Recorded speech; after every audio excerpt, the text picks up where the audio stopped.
All right. It looks like we're actually live this time.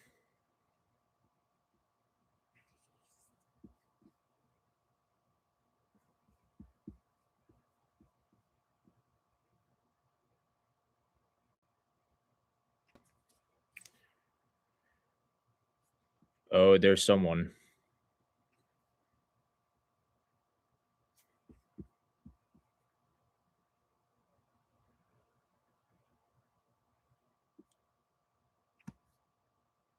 All right, we got a couple people. Oh, there we go.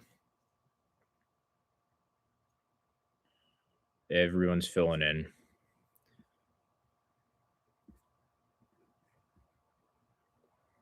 How's the audio?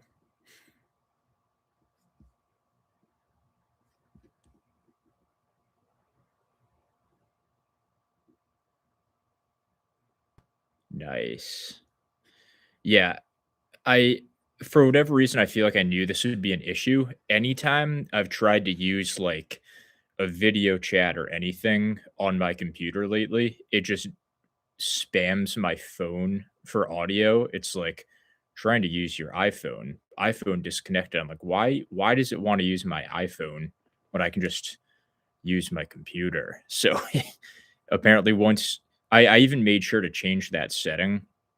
So when I set up the live stream in advance, I made sure to differentiate like I don't want to use my phone, I want to use my computer. Apparently that didn't even save. So then I go on and sure enough it wants to use my phone, but you can't change it uh once the stream starts. So what a pain. Looks like we've lost quite a few people, but hopefully I didn't confuse too many of you guys. I don't even I feel like I have three different streams up or something right now. Kind of confusing. What a mess. It is what it is. So yeah, thanks everybody for 50,000 subscribers. That's a massive amount. Never really thought the channel would get to a number like this. So it's pretty cool. And it's just a good reminder to know that it's not about the quality of the person that follows me. All that matters is how many people follow me. Right. So thanks for being part of that big, meaningless number, everybody.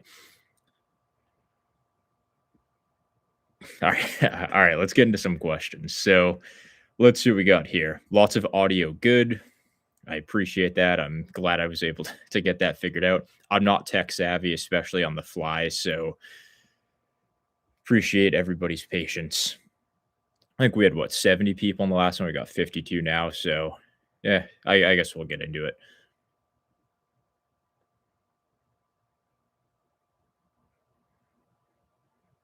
What's up, Pavel?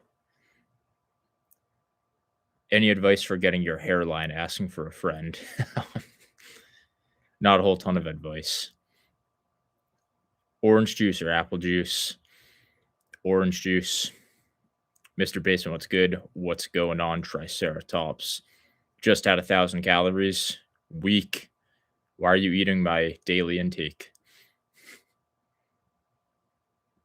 Live basement, literal supernatural event. You watching Olympic hockey? Absolutely will be. It would be more fun if Jason Robertson was invited, but it is what it is. Would have loved to see him on the team. Guy's pretty good, but it is what it is. Best fitness YouTuber. Appreciate it. A lot of good fitness YouTubers. I'm glad to be considered one of them. To hit it off, what's your current weight and body fat percentage?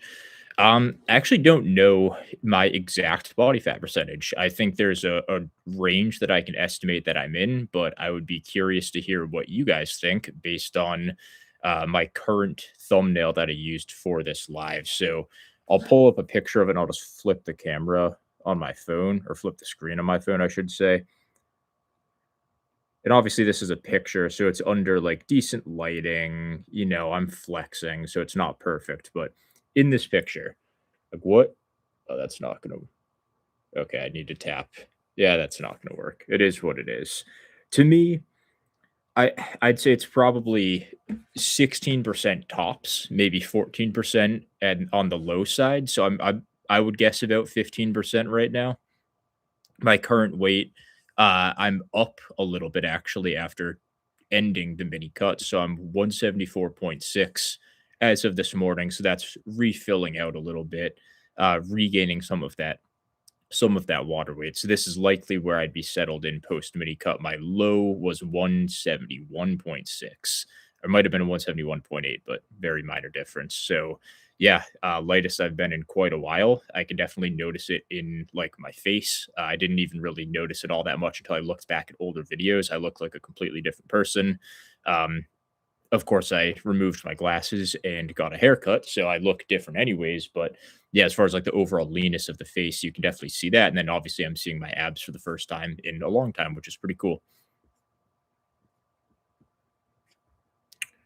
What's up, everybody? Oh, top five fruits. I'd say bananas, oranges, cantaloupe, if that counts. I know it's a melon. Honeydew, melon. I don't know if that counts or not, but when you get a good honeydew melon, it just changes the game. Most of those like fruit like cups or whatever you get at a hotel or a grocery store, it's just garbage. It's watered down, it's garbage, it's not ripe. When you get a properly grown, ripe honeydew melon, it hits different. So I'd say those are probably my top 4. If I had to pick another, mangoes are really good. Kind of tough to pass up on mangoes, I'd say. Grapes are also really good. There's a kind of my go-tos. And I also really like raspberries. Sneaky optimal fruit. One arm dumbbell overhead extensions for long head gains. Solid lift. I personally find that I feel my long head more staying in more external rotation when you're doing a single arm dumbbell extension. You're much more internally rotated by nature. You can try and fight it, but it's not really going to be practical or sustainable. So I find using the bar forces my grip outwards a little bit because your grip is fixed on the bar rather than a dumbbell that can go in whatever direction you want. I find that just feels more comfortable staying in more external rotation. And I find that I more importantly just feel it more in the long head of the tricep. So that's one of those kind of sneaky important uses of my muscle connection, I would say. How did the full body every day go? I'll expand more on that probably at some point in the future. I touched on it briefly a couple videos ago, but the experiment just wasn't enough for me to draw a whole ton of conclusive conclusions, if if that makes sense. I I was just too busy to get enough back to back to back sessions in training the same muscle. It was a lot of every other day, some back to backs as well, but it just wasn't enough for me to get a true idea more than it felt like just kind of like a higher frequency normal full body split in a way. So I don't think I drew enough conclusions, but generally hit and miss, I would say. I did learn a lot. Like, I did kinda fall in love with movements that are very locally fatiguing, but not very systemically tiring again. I think sometimes myself and a lot of other people tend to bias more, like, movements that feel like they're doing a lot in terms of, like, how tired are you after doing the movement, and I think that's kind of the draw to certain lifts like squats or deadlifts, but it's always a good reminder to do, like, some lift where it feels like you're not really doing that much, like a cable side raise or a cable rear delt fly. It's like, it just kind of feels like a little gimmicky movement. But then when you do it consistently and you do it with good technique, and not only it feels great, but you notice quick gains too. And you're like, you know what? I don't have to feel like I'm dying every time I'm in the gym to make progress. So just like little reminders of that kind of stuff, because obviously you have to manage your systemic fatigue with full body when you're having a pretty high workload every session. I took a break during the holidays and I'm struggling to get back in the groove. Any tips? It's obviously mostly psychological, so it kind of depends on the individual. So I'd say for myself, just being like as surgical with the process as I can be helps a lot. So like genuinely just writing things down, tracking my weight, taking measurements, like that all brings awareness to your current situation and it makes you motivated to improve it. So, one, being motivated to improve it is motivating. And then, two, when you're tracking things and you see improvement, that's motivating. So, you're kind of motivated to push for more results, and you're motivated by, I don't want to measure my arms a month from now and see them be at the same measurement or have regressed slightly. So, I find that helps quite a bit. Opinion on push pull legs rest split. It's solid. If you like to do a lot of variety within a session, fun split. It's good stuff.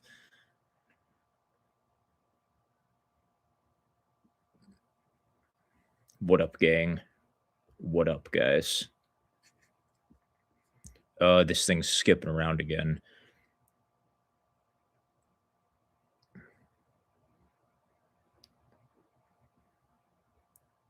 Gotta get my hands on a honeydew melon. You've intrigued me.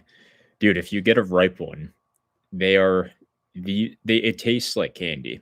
It tastes like it's basically turns into like a Mountain Dew melon, not in like a gross way. Bro, why does YouTube have ads on live streams? Because I'm only here to make money. I don't care about fitness. I don't care about lifting. I'm here to make as much money as humanly possible. Hey, yeah, any recommendation for which easy curl bar to pick and plates in terms of quality, dimensions, and plate diameter? Thanks for all the content. Keep it up. If you're looking for just the best quality for that kind of stuff, I would say both plates and the bar, you can't go wrong with Rogue. If you want a good budget option, Bells of Steel, that's the easy bar that I've used. Excellent easy bar. It's that sweet spot where it's a mellow curve on the grip. It feels great. The only complaint I have with the bar is that there's no grip on the inner, or no knurling, I should say, on the inner grip. And I do prefer to use the narrower grip for my preachers and for my extensions.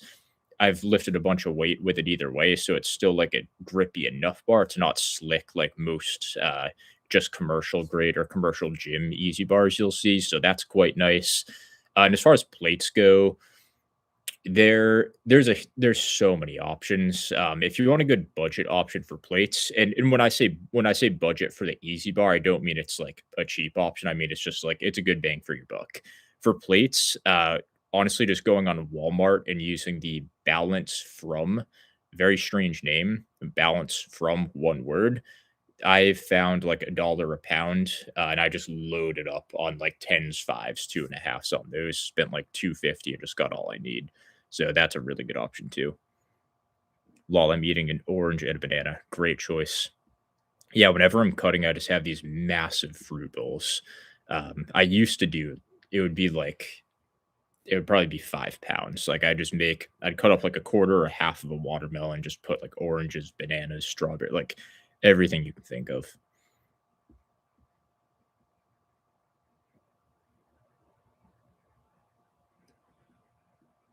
Did you see that new Smith reverse grip incline chest press setup? Have you tried it? Yeah, I used to do a lot of reverse grip stuff when I first started lifting. Funny enough, that was right around the time I believe there was a study that came out that said that reverse grip worked your incline or not your incline pec, your upper pecs more. That must have been 2016 or 2017 when that was popular because that's when I got into lifting. So it's funny how the fitness industry comes full circle like that, where it's like a new thing is just more like a recycled thing. So, yeah, I have tried it before. I used to do it a lot on flat, and I've always kind of liked it. So stuff like that's always fun to switch things up a little bit. So I'll probably end up giving it a try at some point, just for fun.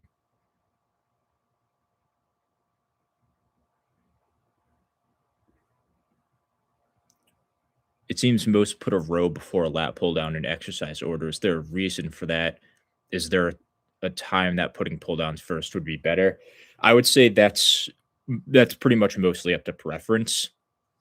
It also kind of comes down to how you're executing the movements. I would say if you're just talking like a general approach for like fatigue to the given areas involved in those movements, it kind of can make sense to do a row first just because there's going to be less overall elbow flexion. So when you're doing a pull down, it's a vertical pull, so it is more range of motion. So at the top, you're going from a fully extended elbow, and by the time you're at the bottom, you're beyond 90 degrees of flexion. When you're rowing, if you're rowing properly, you might not even reach 90 degrees. So it's just going to innately be less or inherently be less elbow bend. So you're getting less fatigued elbows from that. But you could also make the case that it wouldn't even matter at that point because when your elbows are more fatigued from a pull down variation, you're using them less in the rows. So that's probably two probably a little bit too nitpicky of a point to really stress about outside of just general preference. Are you married, Mr. Basement? Also, massive congratulations on 50K. Thank you. I'm not married, but I will be in September. Okay, we're back. We are. Saw a Maine flag in the background of one of your videos. Are you also from Maine? I'm not from Maine originally, but I moved here uh 6 or 7 years ago. Yeah, it was 6 or 7 years ago. Kind of a good time to say it.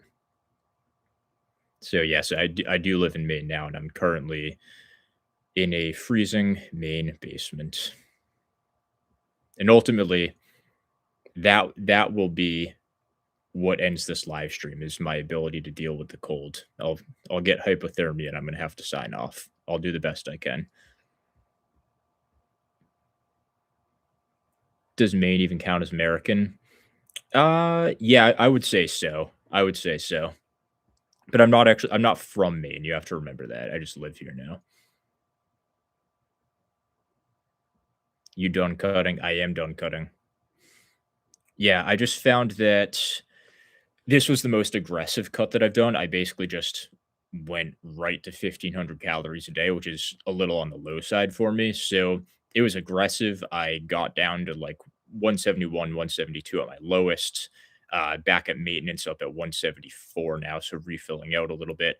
I just found that the hunger levels were very much manageable. They were a little strong at first, but I found just my cravings were through the roof, which I've never experienced before. I'm not a foodie.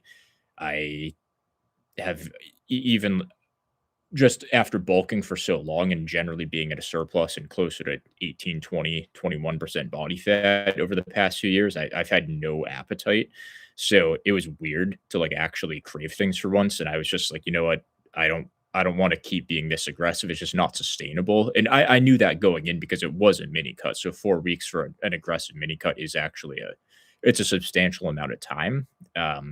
So I was just kind of waiting for those signals of when to end it. They came, so I wasn't yeah, I wasn't going to push past what I wanted to go through, and I got as low as I wanted to. I wanted to get down to 170, but 171, like who gives a hoot, right? Close enough. Favorite forearm exercise? Yeah, so stretch wrist curls, that's just what I call them. It's like when you set your forearm down on a flat bench, have your wrist half hanging off the end, you hold a dumbbell, roll it down into your fingertips, do a finger curl into a wrist curl. Excellent. Get the vascular meaty part of the forearm going.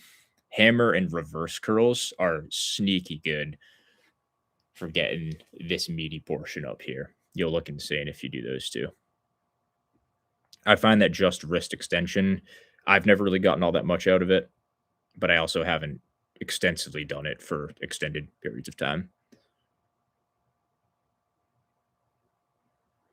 I don't feel my triceps a great deal when doing Smith JM press. I'm a tall dude. Does that have to do with it? No. So the JM press is what I would classify as like a low sensation lift. You're going to be getting a pretty good stretch on the triceps, but that doesn't give all that much of a sensation, I find, for most people. You also don't get much of a contraction. You're really just not feeling all that much just because there's not much tension up in that kind of peak contraction of the lift. So it's one of those lifts where it's like you can work the muscle as hard as you want and you can just execute that lift 10 out of 10, but you're just not going to feel all that much compared to like a push down where you get a full squeeze and the muscle just cramps up and kind of balls out. Like, I don't know, you're going to feel way more doing that, but it doesn't necessarily mean all that much. Sometimes sensations are useful, but sometimes you're just not going to get sensations. Congrats on the 50K, brother, from Natty Life YT. Appreciate it, dude. Keep up the good work with your channel. That bodybuilding history stuff is cool. Thoughts on preacher curl drop sets, hitting failure, then reducing by 5 or 10 pounds, going again till failure. So I'm not that huge on drop sets just because I find that you like you're getting to failure. So the purpose of a set is to push to your desired proximity to failure. Dropping the weight down isn't past failure. You're just you're stepping back and then you're trying to go to failure again. So you're just like ramming into that failure wall, stepping back, ramming into it again. Where in my opinion, it would be better to fully rest so you can go at it and ram into it harder. So strange analogy, but I hope that makes sense. So I'm not huge on it.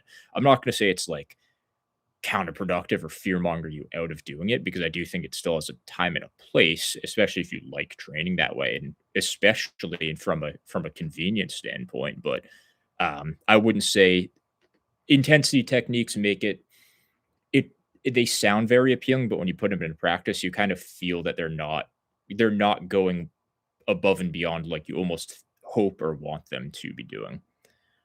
Not a question, but just hit 5 plate deadlift, 3 plate bench. 2025, I went in on getting strong and instead of strictly hypertrophy training, and I still got slightly bigger. Oh yeah, you'll definitely get bigger training that way. It's just a matter of if it's optimal and if it puts your mind in the right place to care about your physique as a whole. Like I find that when I get super fixated on, say, squat, bench, deadlift, I'm like, does it really like, can I just do I really have to go all out of my silly little tricep push downs or my rear delt training? And that's the issue. There's obviously more to it that I've discussed for the past 4 years on this channel. But I mean, if you're going hard to squat, bench, deadlift with good technique, those areas should develop nicely. Only caveat to theirs is the quads, where if you really care more about your squat numbers, odds are it's going to be a more hip dominant squat.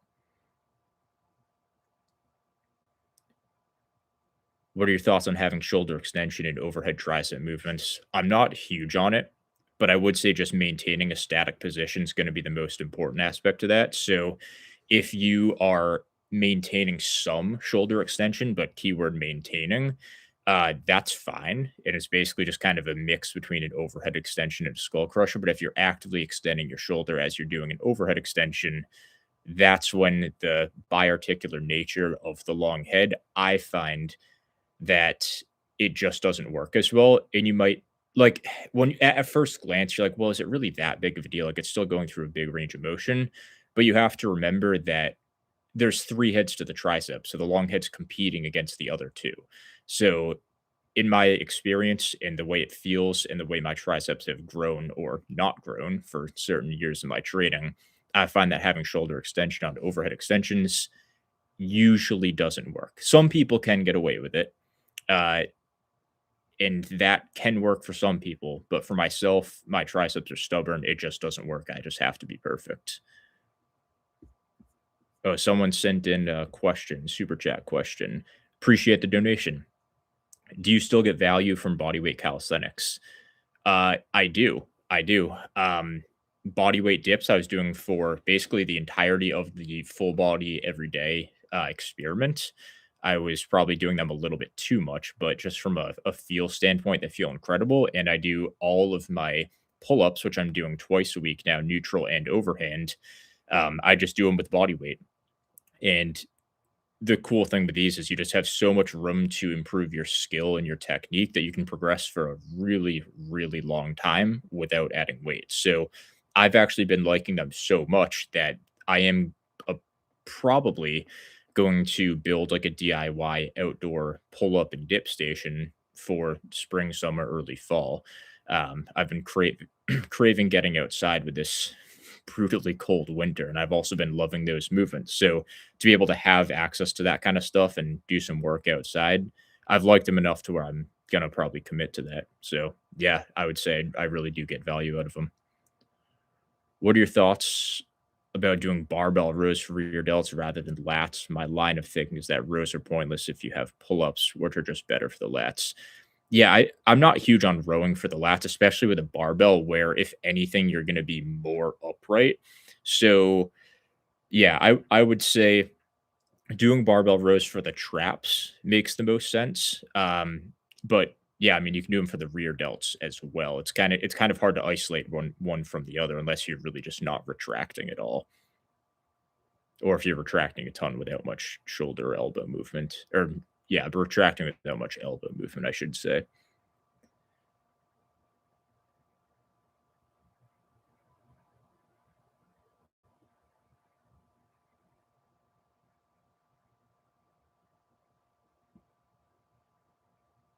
Drops, that's only good if you're short on time, IMO. Yeah. Yeah, or if you prefer 'em. Like, some people really do enjoy them, and I get that. It gives you an insane pump, so I understand that for sure. Best way to grow traps? Um, you know, face pulls, that kinda stuff. Best way to grow traps would be power shrugs, high handle trap bar deadlifts are sneaky good. Even just strict dumbbell shrugs to kind of round things out, and then T-bar rows. Like, if you're crushing 3 of those movements, you'll have some big boy traps. Do you wanna do a lifting collab with someone in the future? Yeah, probably. That would be cool. I'd be down to lift with anybody that is, not like a TikTok influencer.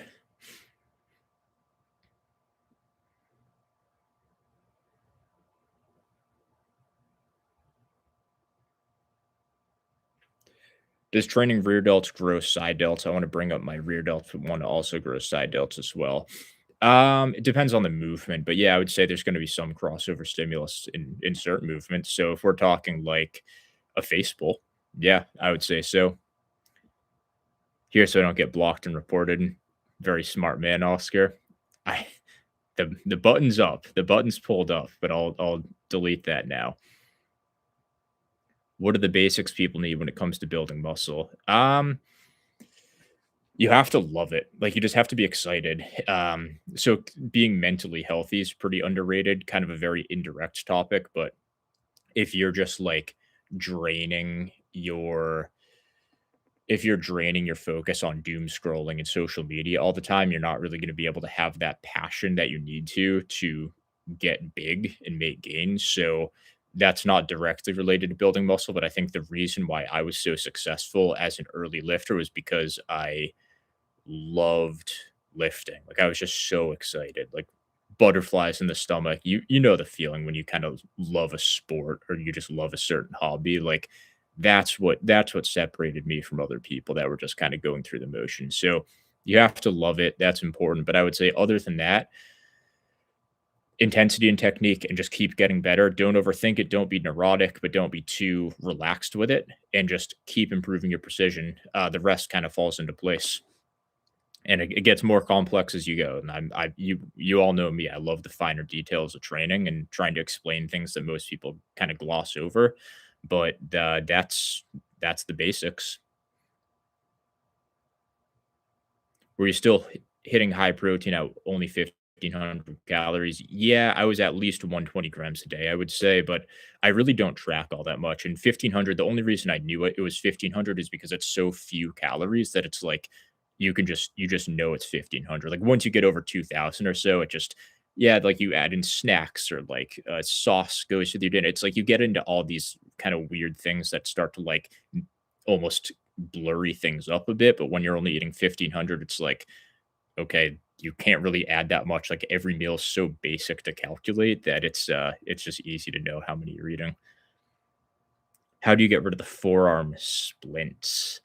Um, the best method I've found for myself and dozens of clients going hard on preacher curls is to do a temporary rotation for 2 to 4 weeks. So if you're doing preacher curls and you're getting forearm splints, the earlier you take the time off for the temporary rotation, the quicker you can typically come back. But it typically takes 2 to 4 weeks doing something entirely different. So some people can get away with dumbbell preachers and they feel totally fine. For some people, they have to switch to something very different, maybe like a hammer curl.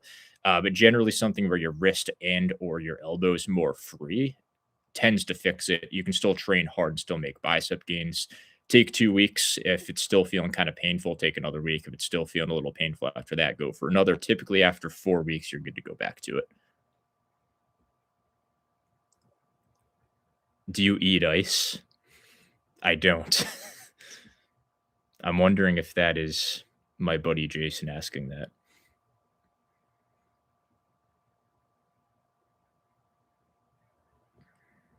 Many people build their physique with high volume, then go low volume. Good observation. That is very common. Low volume is very popular now, and there's a lot of good to come from it. So I don't want to act like it's just people switching up for the sake of switching up. Low volume forces you to train hard. It gives you the opportunity to train hard. So low volume is important. It's an important training style to learn. And in my opinion, it's a better place to build from than higher volume because then you can add more. You can focus on quality and add more as you need it versus high volume where you have to constantly kind of pull back. So yeah, a lot of people do build their physiques on higher volume, but low volume has a time and place as well. They're both very important. And I think if you get too dogmatic in one fashion or the other, then you're going to probably hold yourself back because there's lessons that you can learn and be reminded of from training either way. So don't be shy to switch things up. Keep in mind, volume is just volume, and each subsequent set is generally going to be less important than the previous. So think of it like the first 2 sets you do on any lift or for any muscle in a given session, that's the bread and butter, like, that's the meat and potatoes. From there, it's like, okay, if you do another set, you'll get more growth. If you do 3 or 4 more sets, you'll still get a little more growth, but it's not gonna make all that much of a difference. So people kinda get caught in the they get caught up in the weeds of this, I think. Thoughts on sheet curls? They're pretty sick. I don't have a whole ton of thoughts, but yeah, they're a solid way to make the eccentric a bit harder. Where is he reading the questions from? I'm just making them up. No one's even here. It's just me. Everything's fake. No, it's from the live chat.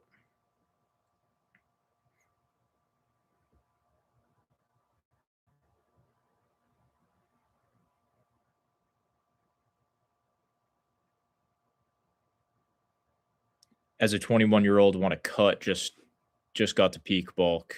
How to log, how long to cut, and how aggressive to go. So it depends on your peak bulk and what your desired window of body fat's going to be. But typically, a mini cut's best executed in a 3 to 6 week window. You want to start off generally in a 750 calorie deficit, aiming to lose a pound and a half to 2 pounds per week. The first week's always going to be a little higher just because you're losing some water weight.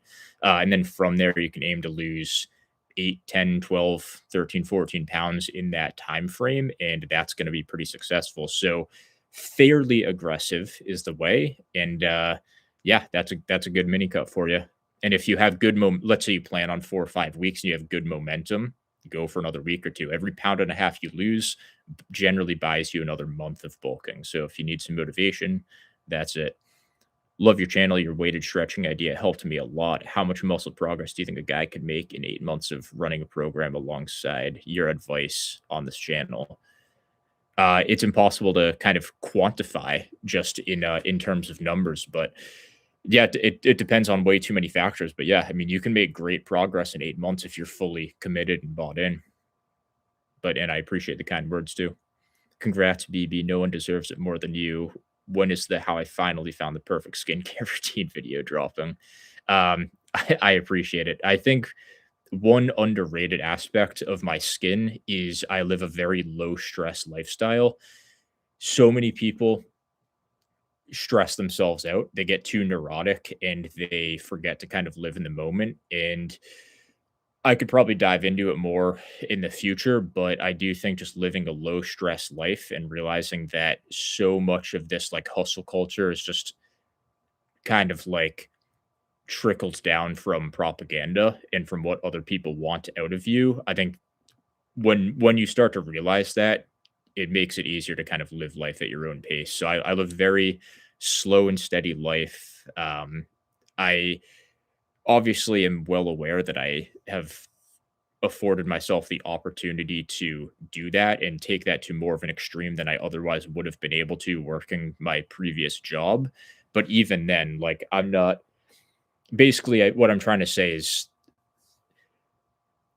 when I chose a career path, the approach that I had when I was younger was it would be cool to have a very high paying job working for someone else, but high paying jobs are high paying jobs for a reason. And I care a lot about just living a bit more of a chill life. Like I don't want to be like some hippie or anything and never have money to at least feel relaxed. Like you need to have money and be set up to be like relaxed and at peace and not stressed all the time. But sometimes it's almost like we focus too much on the hustling and the grinding and the anxiety and the stress about what's next, and you can never just chill out a little bit. And I think that your stress levels have a pretty big play in how your skin looks, for example, and many other things as far as your health markers go. So, bit of a tangent there, but just kind of my 2 cents. I think it goes beyond just like what type of face lotion you lose or how many you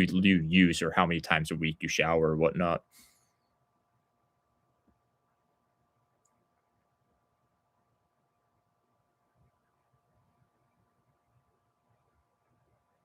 All right, I'm way behind on all these messages. I'm just gonna scroll to the bottom. Holy basement bodybuilding. I'm pretty based. Yeah, I'm a pretty based guy all around. Hard not to be, and my name is basement bodybuilding. I just got the best takes. Do you still work for the CIA? Classified. He's so far behind in reading the chat. Yeah, schizo bodybuilding. That's me. Um, he listens to the whispers of his biceps. I do.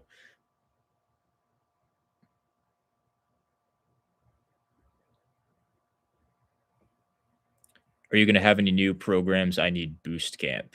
Um, yeah, programs will be coming out soon. I'm also working, and I've been working on this for a very long time. I may or may not have my boost camp app coming out soon. Has been in the work for 6 months at this point, so I'm in no rush to get it out, but we're close to crossing the finish line with that. We've been putting in a ton of work with it, and I'm super, super happy with it so far. More on that later. I don't want to speak too soon on it. Congrats on 50K from Carboneless. Appreciate that, brother. Very, very thoughtful of you.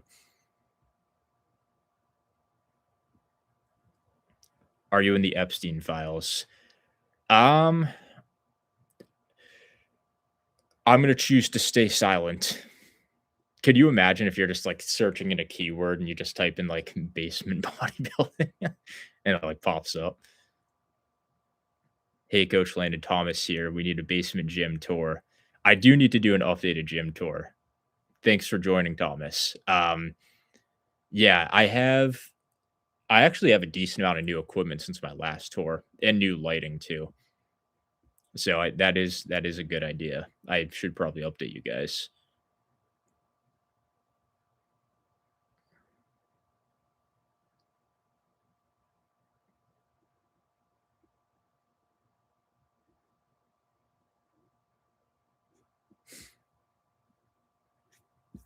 Okay, I'm getting lost in the chat. Sorry, guys. I'm just like this is why I'm not like a streamer for for my job. This is why I make videos instead with no editing. Um Epstein was a preacher curl enjoyer, sent BB's links. Yeah, imagine that. Comet ping pong basement bodybuilding. Oh, that's good. Let's see.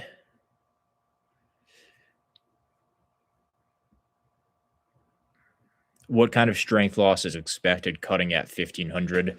It comes more down to your body weight, more than the calorie intake, I would say. So you're going to have a little bit of less energy to lift and you're going to be less filled out. So that will result in slightly lower numbers if you are obviously depleted and hungry, but it's more so your body weight. So obviously my strength levels at 172, they're going to be a little bit weaker than when I'm say 185 or let alone 205. So uh yeah, I it's hard to say exactly. Like I'd have to go look through my logs, but it's nothing drastically different. Maybe a rep 2, 3 reps down across most lifts on average, I would say. What did you do for work before switching to YouTube full time? So I've like worked as a trainer in public gyms since I was 18. I never went to college. I just got certified to be a trainer. And I even when I was in high school, when I was like 17 maybe, I started working behind the desk at a gym. So I've pretty much been doing the gym scene, whether it's online or in person, for my entire adult life. And I'm 27 now. So Yeah, 9 years at this point, which is pretty cool. Just always really enjoyed it. So yeah, the final job I was in was more managing a gym than it was training. So that was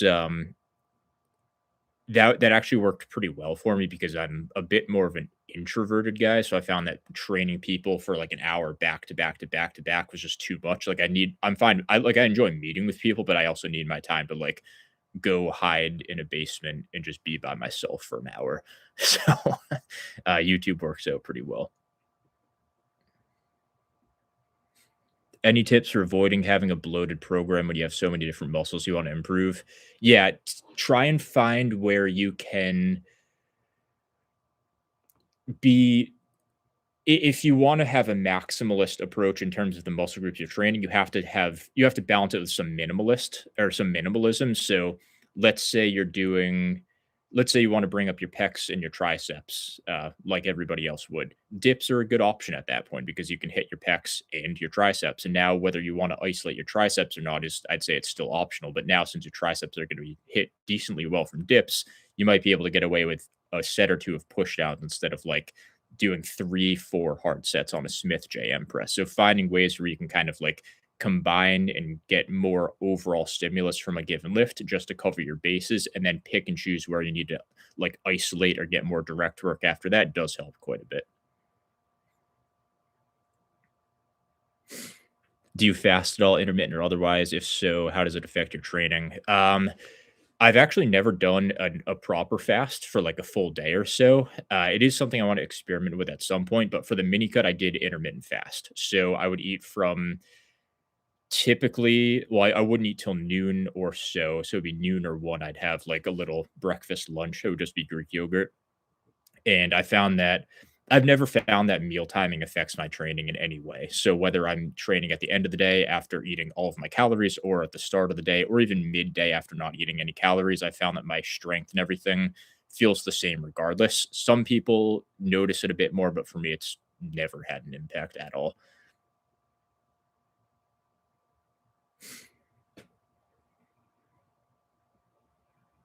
What are your arm measurements now that you're lean? Great question. So my arms are 17 inches when I was 177. So they're probably 16.8 or 9 at 172 based on the overall rate of loss since 205 when they were 18. So yeah, it's 17 inches. Now that I've rebounded a little bit, they're probably right at 17, right in the mid 170s, which is cool. I'll take that. Are you much of a reader? I saw Alex Leonidas has been reading some of the classics, as have I. I'm slowly getting more into it. Yeah, I do like to read. I more often than not over the past year, 6 months or year, I've been reading before bed. And it really helps me fall asleep. Kind of a sneaky good hack, but yeah, I do really like I can see myself getting interested in more philosophical reading, basically, but I haven't gone super deep into any of it yet. I've read a couple books so far, but nothing too crazy.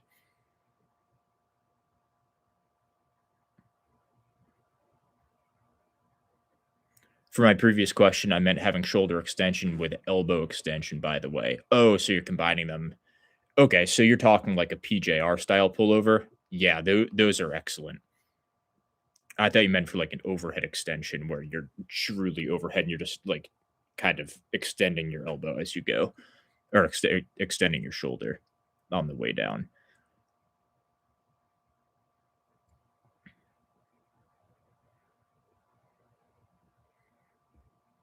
Who's winning gold for the Olympics in hockey? Oh, come on. It has to be Canada. It just has to be. The team is loaded.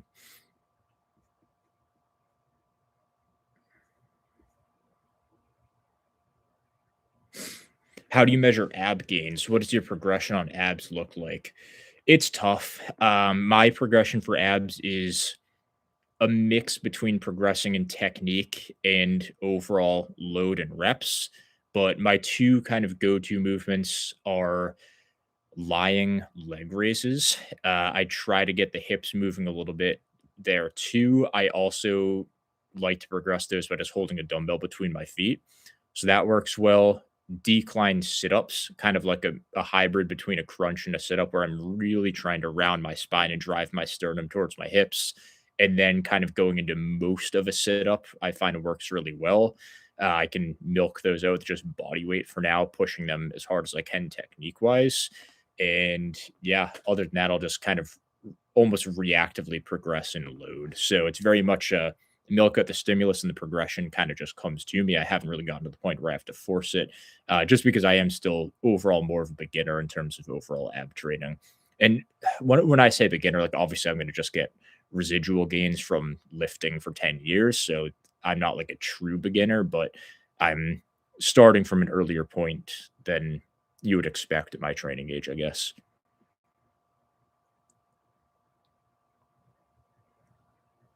Should I expect strength gains when I'm excuse me, when I'm training to failure? From what I've read, strength requires more volume and frequency. So, yeah, if we're just talking like powerlifting strength, a lot of powerlifting is well, I find one thing that doesn't get talked about all that much is powerlifting. It's a numbers thing more than anything, which sounds very simple. But let's say you just want to get really good at benching 310, just doing one set of 310 on bench to failure isn't necessarily ideal. Like, you why not do 5 sets of 2 when it's your 4 rep max to keep energy in the tank, but get more overall total reps in? Like, that gets you better at bench pressing 310. So, you'll probably make better strength gains just because you're getting more overall practice in at that given weight, but you'll still progress really nicely training to failure. You're just not gonna progress faster than the rate of adding lean tissue allows you to progress, if that makes sense. Dude, it's 1 AM in my country messing up my recovery. Hey, at least it's I was gonna say Friday, but it would be Saturday, right? At least it's the weekend. I feel like I'm starving to death at 2,500 calories. Yeah. Yeah, you got an appetite then, or you're on the leaner side, but yeah, or you have a very active lifestyle, if not all 3 of those, but yeah, I get it. Longer with small deficit cut or shorter with a bigger deficit? Which approach do you like? Well, it depends on the goal. So if your goal is to do a mini cut, and I would say a mini cut is typically you want to get lean for summer and you're already within striking distance of it. Or generally speaking, the best utility of a mini cut is I want to keep bulking. Let me create more room to keep bulking. That's the purpose of a mini cut. In that case, shorter and more aggressive. If you want to like get lean for summer and you're not all that close to the leanest you want to be, or you want to just generally lean out and kind of see your physique, yeah, a bit less aggressive and a little bit longer of a duration makes a lot of sense in that case, I would say.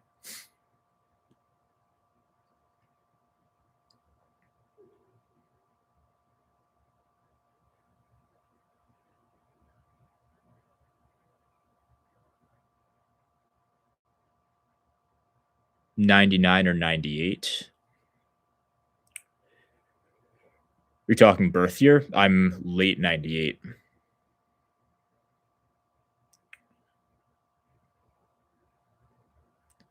Is Lady Basement into fitness too, or do y'all have your own hobbies? Uh, she used to be more into it, and then she started dating her trainer. Don't worry, the trainer was me.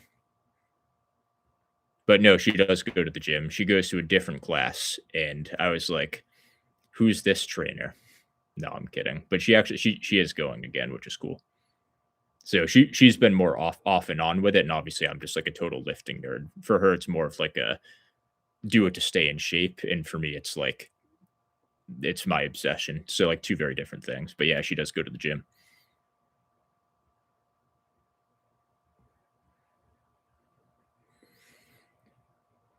Thoughts on Ozempic mass hitting the market?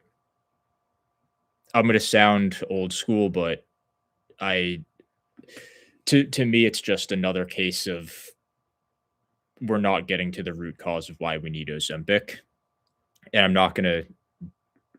not naive in either way. Like, I understand that it takes 2 to tango. It's the food companies and it's the personal responsibility of the people, but I mean, we've got a big issue going on. So who knows? Like maybe there's going to be some benefits to it, but we'll have to see what happens the long term with it. But overall, it's like we just need we need a cultural revolution more than anything when it comes to health and diet. So it's just kind of sad that we're at that point, and it's disappointing to me. Is the mustache naturally achievable? Yeah, very much so. Most high school kids could probably achieve this. Tips on avoiding program hopping and settling on a split, something I really struggle with, typical intermediate. So, what I've found for this is to set a time frame for your training. If you're following a typical indefinite bodybuilding split, you can change things on a whim. But if you follow blocks within your training, you now force yourself to commit to a certain period of time before you allow yourself to make a change. So this finds that happy medium between allowing yourself the freedom to make some changes as you want to, but it also ensures you commit to something before making a change. So let's say throughout a 10-week phase or a 10-week training block, every week you have a desire to make one change, whether it's to your split, to a lift, to how many days a week you're in the gym, whatever it is.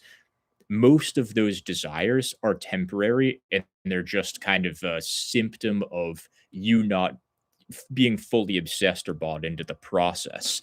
So by the time you get to week 10, you don't even remember what you wanted to change for the first 8 weeks of that block. So that allows you to keep making good gains and avoid those impulsive decisions that, let's be real, the desire to program hop and change things up isn't a that's just a distraction. That's just to keep yourself focused on something while you kind of like almost cope with the lack of motivation or desire to actually put in the work and truly get started on making progress. So that's typically what it is, and that allows you to at least stay consistent without without making you change things too much.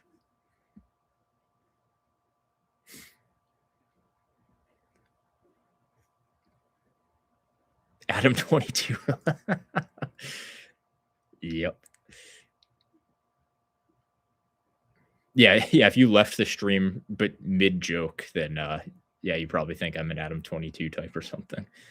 Congrats on 50K BB. Drag curls. I've only heard you mention them in Jeff Nippert reaction video. You said you hated them, but and would put them in F. I started doing them more and love them. Can you go in depth?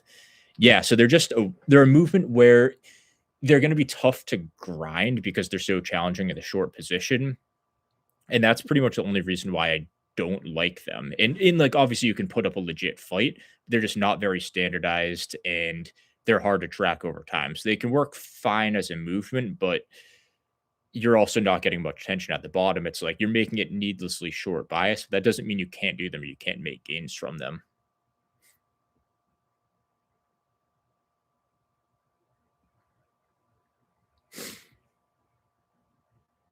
This guy's sense of humor alone should make him top YouTube BBer. Oh, my sense of humor is it's very dry. It's, I do have to tone it back a lot. I don't even use humor when I make my typical videos, and even on these live streams, it's like I just have to be careful, because, like, my voice is already so monotone that it's tough to tell when I'm joking or when I'm not.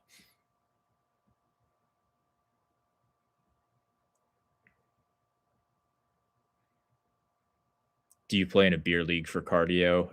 I do. Not for cardio, but yeah, it is cardio, especially when the defense sucks. How many articles of clothing that you're currently wearing are LL Bean? Actually 3. That's funny. Yeah, my moccasins, my jeans, and under this, LL Bean Henley. So he's outing me as a mainer. And then, of course, we got the Barbell Apparel flannel.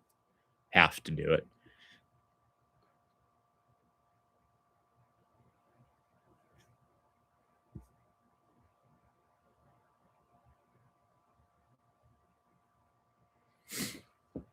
Let's see. All right, this guy's asked it a couple times now. With incorporating neck training into your routine, aside from getting a wider neck, have you noticed residual benefits like better posture or reduced amount of headaches? I don't think I've incorporated neck long enough to notice those other benefits. Personally, I don't get headaches anyways. Even like when I get sick, it's just not a symptom I ever get. So I wouldn't have firsthand experience with that, but as far as posture goes, I haven't noticed anything yet. I do have worse posture now than when I was training people in a commercial gym because I'd be standing all day. But now where I'm looking down at my phone or at my laptop all day, I do have more of like a forward head posture, which I'm going to exaggerate here, but like, yeah, that's one thing that I still that's probably one of the bigger downsides to working basically from my phone and computer. Kind of kills the posture. Hot take: cardio is overrated. Lifting weights is enough to keep adequate shape. Yeah, you probably could make the case that in general it is overrated. Like I find most people value cardio more than lifting, but in reality, if you're lifting hard and like really pushing yourself, it's pretty decent cardio. Um, I would say definitely still has a time and place. I don't even know if I'd go as far as to say lifting is fully adequate. Like you absolutely can make more cardio gains beyond just lifting, but I mean, like I was I've I went there was a phase where I didn't do cardio for so long aside from lifting, and I was like instantly able to go run a 6:45 mile after like never doing anything for so long aside from lifting weights. So it's like it does a lot, but there's probably still more to tap into that you could get a lot out of very little cardio, I would say. How long would this live be? 12 hours minimum. If it was warmer, and I think I'm gonna be putting in a diesel heater, which is gonna be pretty sweet, I would do it for longer, but this one, we're probably looking at hour and a half, 2 hours, kinda depends. Um, Walking is certainly underrated, but cardio has become less important the leaner you become. Need catches up, zombie mode. Yeah, there's definitely truth to that. Thoughts on hyperextension versus RDL from Truth Teller, and I appreciate the donation. That's very thoughtful and very kind of you. Thoughts on hyperextension versus RDL. Also, will soft knees and RDLs and locking out in concentric disinhibit hamstrings like wreck them on squats, or is it fine? So I find that it's going to be totally fine to lock your knees out on the hamstrings at the top, or not the hamstrings, on RDLs at the top, even if you're bending them on the way down. You're going to be technically reducing the range of motion a little bit, but I just find that it's more stable and more comfortable to get a little bit of bend, and they're still going to be working very hard just because yeah, I mean, it's still a hamstring dominant movement. So I personally like to bend my knees and go for a full lockout at the hips and the knees at the top. But I do try and keep the knee bend to a minimum. My main cue here is just to keep your knees above, excuse me, and or slightly behind the ankles. So a very minimal knee bend is fine, but I do find it is comfortable to have some. For hyperextensions versus RDLs, I would I personally prefer RDLs a little bit. Hyperextensions are still great, especially for just getting in generally less fatiguing work. So nothing too revolutionary or anything on that, but yeah, generally a little knee bend, I'd say on RDLs is totally fine.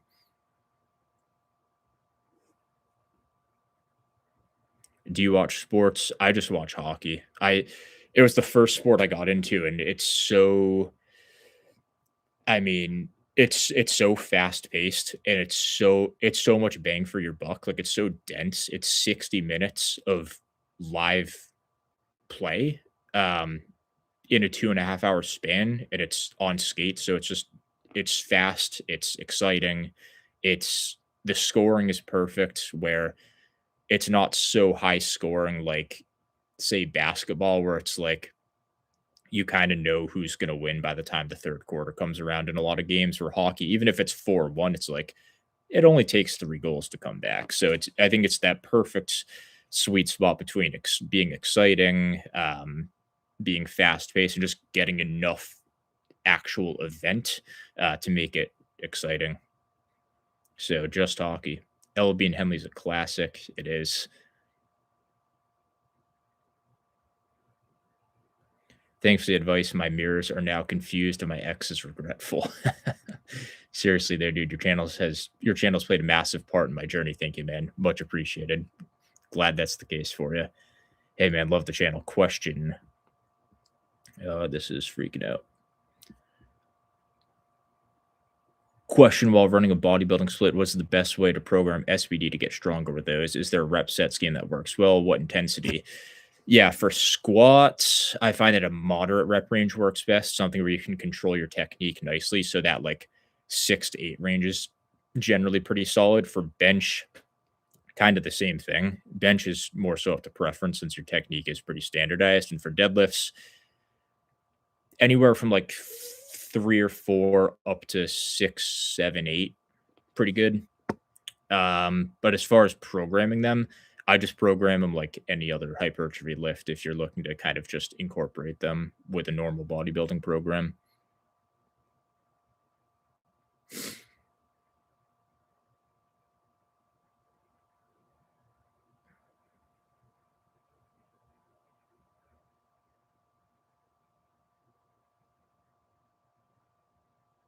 Do your lats get as stimulated bilateral as unilateral with the pull around? I always feel more unilaterally for the lats. I think unilateral lat work is sneaky important. I'm not going to say it's required to make good gains, but it's sneaky important.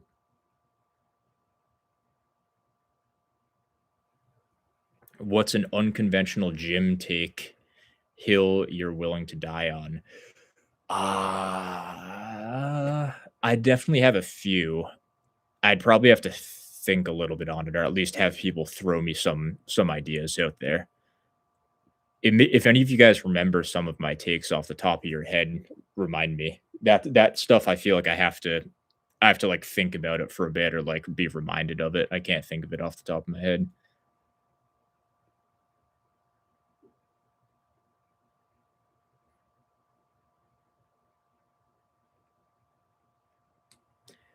I find that if I force myself to walk, my body just slows down. If I don't force myself to walk, then my energy levels are higher and I don't gain or lose weight either way.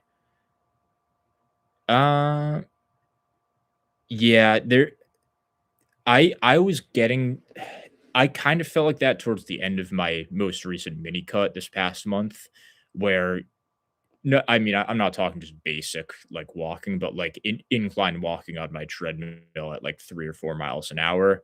Yeah, I mean, it would really tire me out. Like I'd have to go. I'd want to go lay down on the couch for an hour after that. So yeah, there's some give and take to it. It's not as simple as just oh go expend all this energy doing some somewhat intense walking that feels more intense on your cut, and the rest of everything else is normal energy levels. So there's still some give and take with it. As an honorary American, who are you rooting for in the Super Bowl? um, yeah, yeah. I mean, I'm from New England, so I think that should answer itself. Drake, May. Let's go. In Jeff Nippard's latest video about 25 best exercises, he actually lost a lot of strength in squat, bench, deadlift. Arguably is the most jacked he's ever been. Just interesting after the GVS and Revive debate. I didn't even watch that video. Yeah, so the thing with squat, bench, deadlift is a lot of your strength on them will be, and this is more so squat and deadlift, a lot of it will be more so tied into how proficient you are at that point in time at those movements. For the bench press, it's just such a simple and stable movement that if you're at the biggest you've ever been, like you should be stronger than you've ever been. Like it's kind of hard to get around that, at least in my experience. Like there was a point 2 years ago where I hadn't benched in 5 years and I just absolutely just blew out my other numbers. Like the most I ever hit back in the day when I was power building was 330 and my butt came off the bench like a little bit. I would still call it a clean gym lift, generally speaking. And I put up 350. I didn't go past that, but I put up 350 2 years ago, and it just like it moved like a warm up. So I hadn't done bench in 5 years, but was able to blow those numbers out of the water. I'd be skeptical if I had lost bench strength and like even if I had been benching, like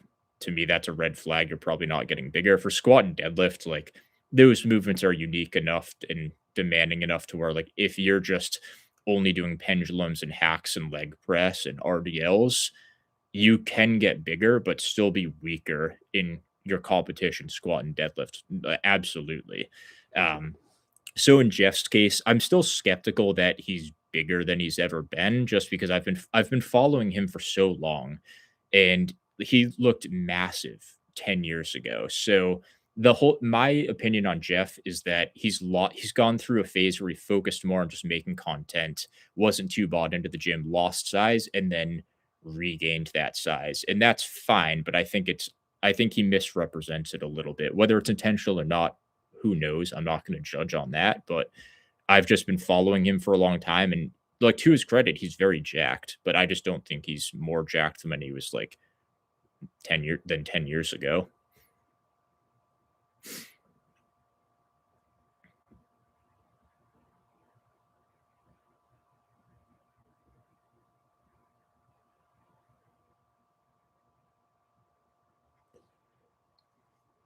Is there a famous internet known persona you'd like to see start lifting?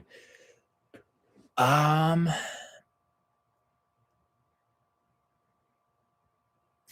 Not that I could think of. Yeah, I have no idea.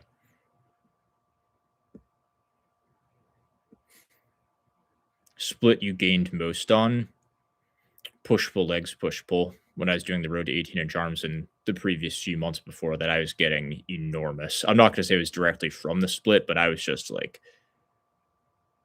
I was forcing gains to occur during during that time.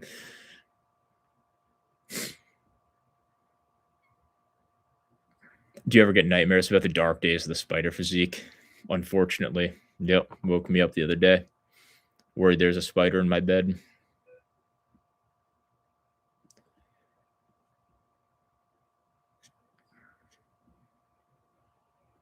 Is bro skipping some questions on purpose? Not on purpose, but my chat keeps like I'm so far behind, and then it just like randomly comes all the way down and skips around. So it's inevitable that I'm going to be missing some. I'm not getting annoyed if you guys repeat your questions. Like if I happen to miss it and it's been like 10 minutes since you last asked, like just keep asking. I'm totally fine with it as long as you're not spamming, of course. Unconventional take is that the SLDL can replace a row. Yeah, Profit Fear, you're very big on the overall stretch of the traps and the upper back in general from heavy hinges. And I think you are on something there. Like you have a very impressive back and just understanding of lifting as a whole. So if anyone's curious in learning or just observing more of that style of lifting, check out Profit Fear's page. Do you like chest support to T-bar rows for upper back? I mean, yeah, that's my bread and butter for the traps. What year in your bodybuilding journey did you see the most progress, and what would you attribute it to? So, I mean, technically, it would have been my first year, um, and I would attribute it just to loving the gym and just being obsessed with it. But if we're talking like noob gains aside, it would have been would it have been year 7 when I did the road to 18-inch arms? Like a lot I've mentioned this a couple times, but when I did that series, a lot of people thought I was just specializing in arm training, but I wasn't specializing in it. I was just going hard at training as a whole, and I was just filming the arm stuff because it was a big priority of mine, but my program wasn't specialized for the arms. So that was the year I made the most gains. I mean, I was I was massive. Like I can't even believe how big I was when I look at those videos. Just an absolute tank.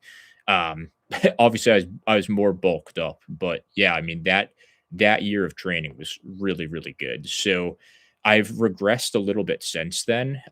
Recently, just because when I did that full body experiment, I was not bought in at all, and it's like, just maintaining that level of muscularity, it it's harder than it's harder than it seems. Like, just the idea and the concept of just, like, maintenance volume or maintenance work, it's more complex than that, so I'm not gonna say I've regressed a ton or, like, I'm small down, I was big then, like, yeah, I'm leaner now, so I'm gonna look a little smaller, and I was bigger then, so, like, in clothes, I'm gonna look bigger then. It's very straightforward stuff, but, yeah, I think there's a I have a little bit more size that I can tap into if I wanted to, um, at the moment. So I'm looking forward to the next bulk and kind of regaining a little bit of that size.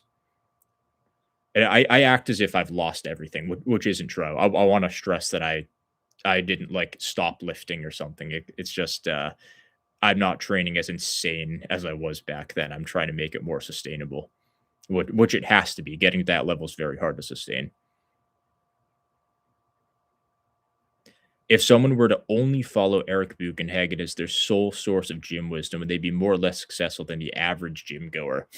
More successful than the average gym goer, definitely. The average gym goer is not successful at all.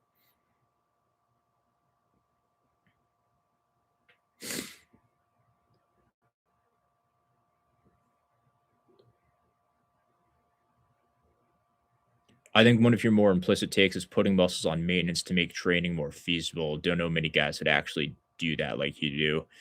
Yeah. Oh, definitely. I mean, I've tried every type of programming. I've tried every type of split. I've experimented so much with it and trying to fit everything in to a program. It's just too much. I find that training like 80% of your body in a mostly optimal way is very doable. But if we're talking training everything with ideal volume, exercise selection, frequency, like it's a lot. It really is a lot, and it's hard to focus on all of that, and it's hard to have the physical energy to get through all of that. So yeah, I find that putting some stuff on lower priority just it at certain points it just makes sense. West Coast is the best coast. Go Seahawks. Disagree with both. How does your coaching look like, and how much is it? I struggle with figuring out, am I doing enough? But I'm mostly tired. Does this lifestyle have to be tiring most of the time? So my coaching is so yeah, where do I start? So basically the way it works is we'll be in communication one on one. So we'll be texting back and forth. We'll do a call to start, and then we do some voice messages as well if it's more like in-depth topics that can't be covered through text. You can typically expect to film about 2 or 3 of your lifts every session, and then you just send those to me with your performance. So basically your weight and your reps. I give you feedback on your technique, your intensity, and then your progression as a whole in context to your program. And then from there, I'm basically just someone to kind of guide you through the whole process. So I'll assess your program as we go, modify things as we need to, and plan out your body weight phases as well. So that's just like kind of the basics of how the programming and whatnot works. And then also we'll talk more about lifting. So you can use me as like an open Q&A, and I'll just make sure that you understand not just like what to do. Like, of course, getting you results is my top priority as a coach, but beyond that, I want to make sure you know why we're doing what we're doing and why I make the decisions I make and why certain lifts are in your program, why things are structured a certain way. So when you know the reason you're doing something, you're going to be more committed to actually executing that properly, and you'll value it more because you know why it's in there in the first place. So that's kind of the gist of it. I work with clients 5 days a week. So Monday to Friday. A lot of the times I do work weekends too, especially if I find some pockets of downtime. I don't guarantee it, but I do try and keep up with things on the weekends as well. So yeah, it's I'm very responsive. So I'd say that's one of the best parts about it. Then as far as pricing goes, I charge 119 a month for month to month. And then I have a 3 month and a 6 month option too. So the 3 months, it's 109 a month. You commit to 3 months, and then it's month to month for as long as you want it for, and you're locked in at that rate so you can keep your lower price.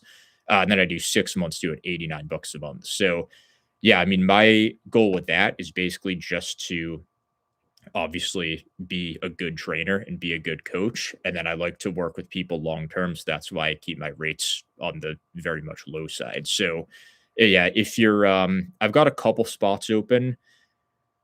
I Yeah, I mean, couple spots open, nothing too crazy, so I can't promise spots for everybody, and that's why I don't promote it a whole ton on the channel aside from just putting it in the description. But if you're ever interested, feel free to reach out and I can send you more information.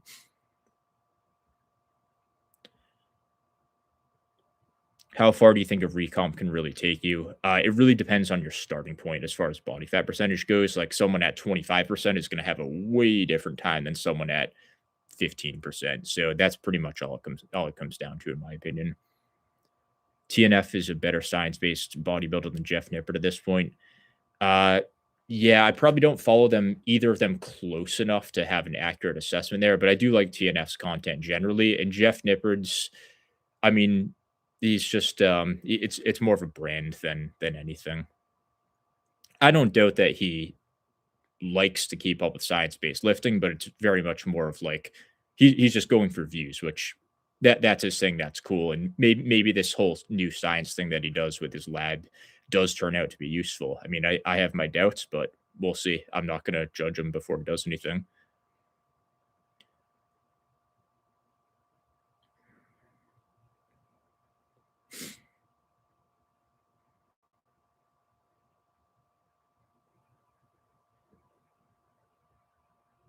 When you move to Canada, your homeland, never been to Canada, but I do want to visit it at some point. Quebec City seems really cool. And Banff too, up in Calgary, looks awesome. Miss Basement's been wanting to go there for like her whole life, so I have to take her there at some point.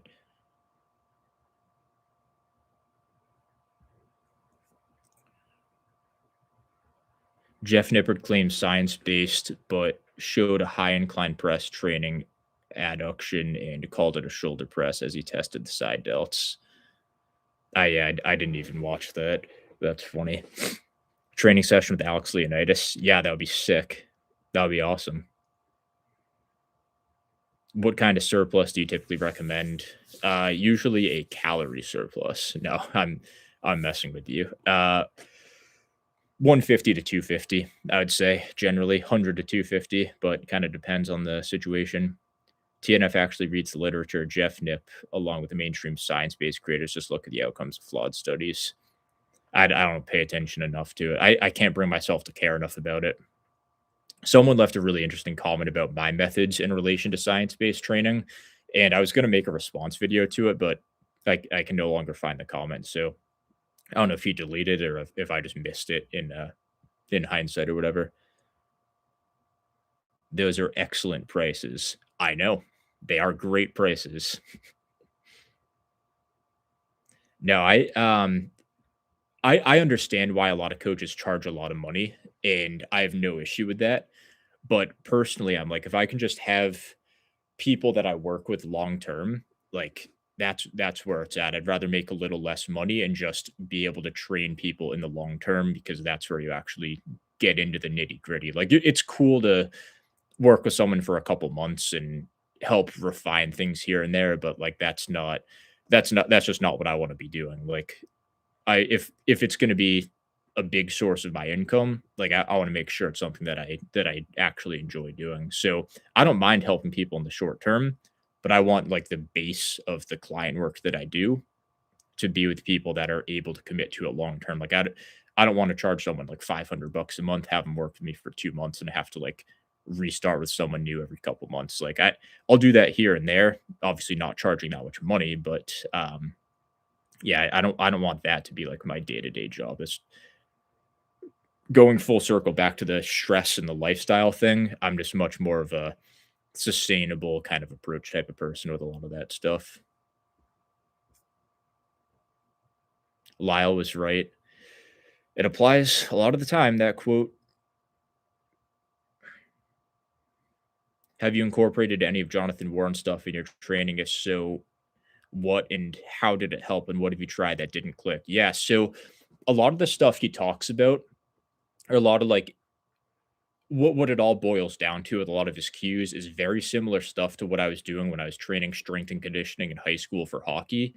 And it was kind of funny just to see that, yeah, like a lot of the stuff I learned through those guys, a lot of the stuff that Jonathan Warren talks about is stuff that the fitness industry just kind of botched. Like Mike Isertel's whole arch on everything as much as you can. Like, yeah, I mean, I wasn't doing that until I found his channel. So a lot of it's like just saying like, hey, like, why do we get so extreme with so many of these cues? Like, let's just bring it back to what it used to be. And I think a lot of people don't realize that a lot of the stuff Jonathan talks about is just it's almost like common sense from 15 plus years ago. So a lot of those guys had stuff right. And then people just started to overthink and mess things up. They needed new ways to try and create technique issues and whatnot for videos. And yeah, now we're kind of back to square one, but not in a bad way. So I think generally he's been a very positive impact for a lot of people. Have you talked to NH recently? No, I haven't. I do think he'll come back though. I have a suspicion he'll come back. He was making so much content so often. You get burned out. You really do get burned out. So whether he was like burned out or ran out of video ideas or whatnot, like there are definitely times where, like, as a creator, like, as someone that makes videos, and obviously mine are, like, very simple to make. They're my channel and my the basically the way I treat my channel is it's like a podcast. Like, I come down here and I just talk about what I wanna talk about. You don't even need to watch my videos to actually, like, understand what they're about. Like, you can just listen to them like a podcast. So I totally get like wanting to just take time off, not just because you don't enjoy making videos and not because you're entirely burned out, but sometimes just to reset that like creative outlet, stepping away is the best thing you can do. So my guess is he's taking time away and he'll come back with more video ideas. And I think for like whether you're an artist or someone that's doing something like a YouTube channel that's also a creative outlet, time away is it's underrated, and YouTube itself kind of incentivizes you to just like, "Oh, you gotta keep up, you gotta keep putting out more videos." So, when you can break away from that, it kind of lets you tap into a different mindset, and it lets you get a little bit more creative. So, that my guess is that's what he's doing. Obviously, there could be some life stuff going on too, like I think you mentioned some stuff like his job or his family and whatnot, so that's probably part of it, but yeah, there's, I it doesn't strike me that he's gonna be away for good, but I haven't talked to him, no.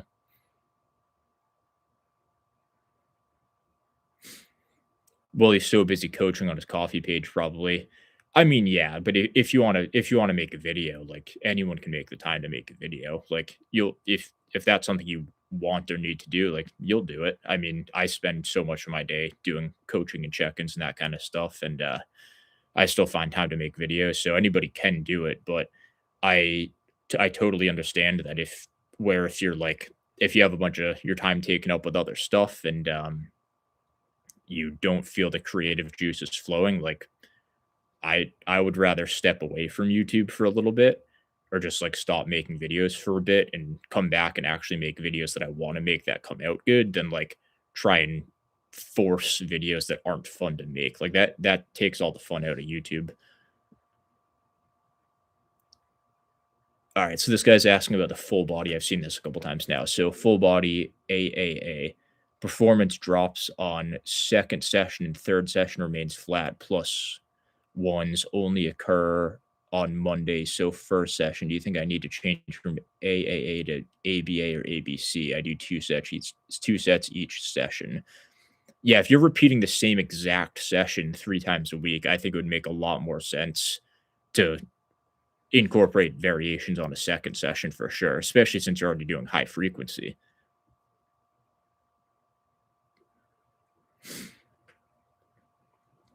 How much do you charge for coaching per month? It's 119 for month to month, 109 for a 3 month commitment, then renews month to month, and then it's 89 for 6 months, and then renews month to month. So you're locked in at your discounted rate. They're not yeah, it's very straightforward. Those are the three options. I like to keep it nice and simple. Thanks, man. Okay, glad I understood that properly. frequency is more important than volume. Yeah, generally speaking, yeah, technically it would be more important.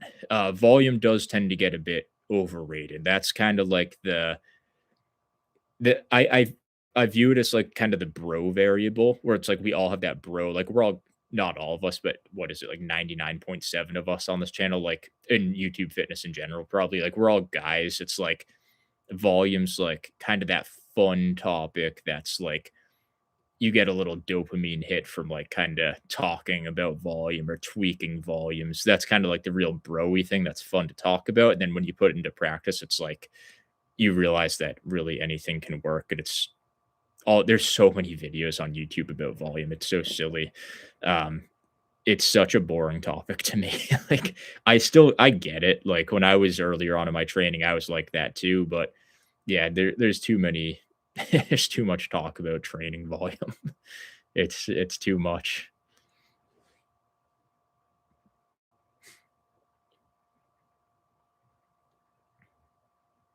Appreciate you and GVS for showing natty doesn't mean small.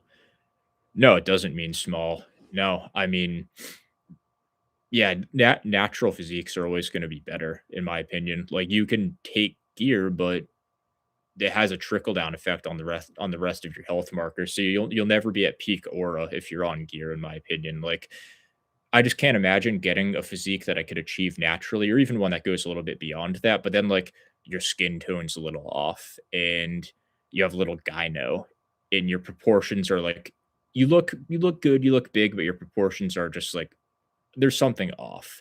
And then you have a bloated face, and then you start to lose a little bit of your hair, and you're like, we're missing the point of why you're even trying to look good in the first place. Like, who cares? Like, you're getting too lost in the sauce with muscle. Like, you should chase muscle size as a natural, and that brings all of your health markers along with it.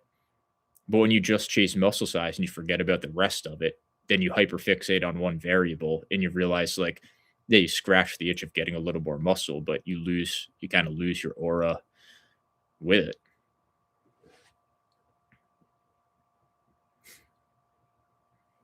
I've heard that GVS is more process based in his training philosophy while you're more results based. Do you think you could explain what the difference is? Yeah, so I think Jeff loves he just loves lifting. And his philosophy is that if you fall in love with the process, you'll end up being big by example.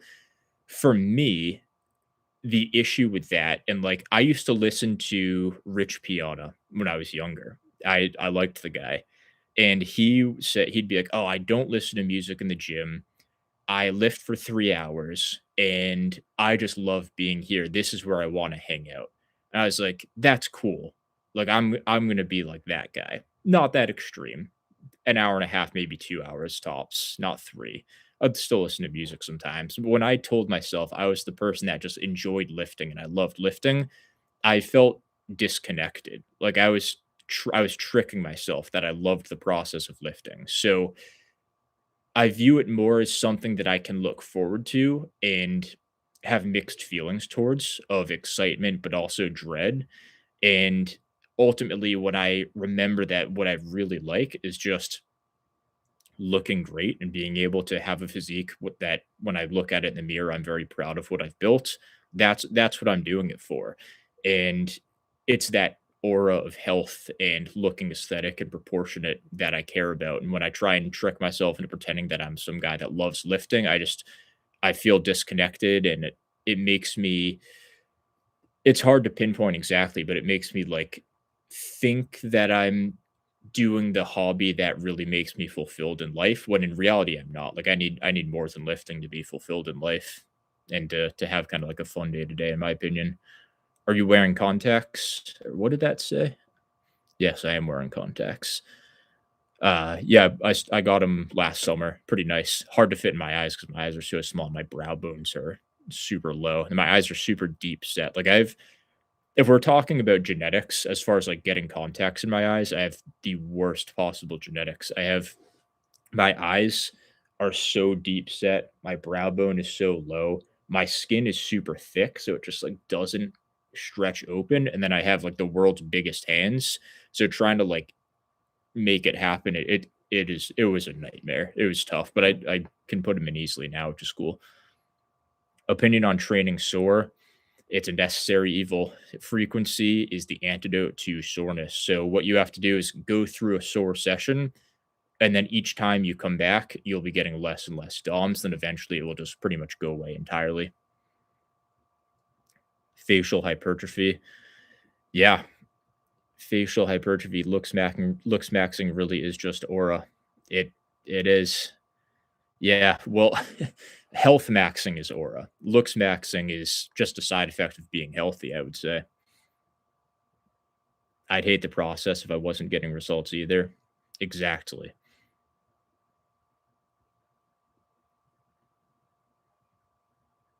Neanderthal skull. Yeah. Yeah. Yeah, the crazy deep set eyes. Absolutely. Rich Piano convinced me that there was no such thing as overtraining in high school. I just hung out 2.5 hour sessions, got tendonitis.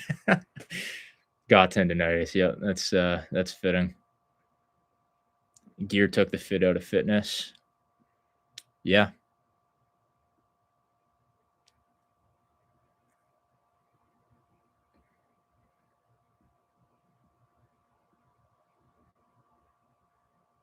I'm doing a free program on Boost Camp, my second time doing it, made some incredible gains the first time through. Thank you very much. Glad you're enjoying, glad you're making gains.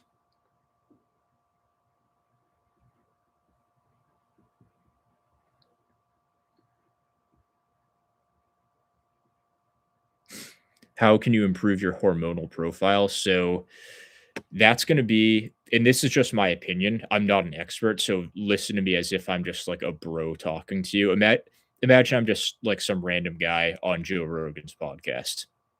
Your hormonal profile, I think there's going to be a few main things here. One is good. It's going to rhyme. One is the sun. I think the sun is very important. And I think being outside is very important. I think that keeps you in touch. Two is going to be your diet. I think your diet is going to be very important as well. You have to be eating nutrient dense whole foods, very straightforward stuff. But I think the sun is going to be very important. Can't overlook that.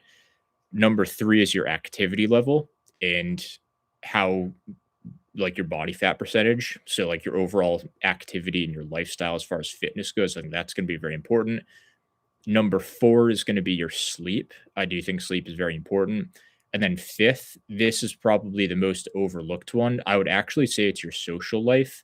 I think when you're like, as someone that has been on both ends of the extreme, where I've been like a recluse and I've hid in my basement and lifted by myself for times, and I've also been on the other side of the spectrum where I've been like living at other people's houses because I just love to be around my friends and be around other people. I always felt better having a more active social life and having a better community and sense of connection to people that I enjoy to be around. And my hormonal profile actually feels much better. Like, I feel more energetic, and like any of those signs that you have a good or bad hormonal profile, I do think is tied pretty closely to your social life. So I would arguably say that's the most important one. But of course, you can't just disregard things like sleep, fitness, diet, sun. Those are all very important too. But I definitely do think your social life is very important. I think that gets overlooked.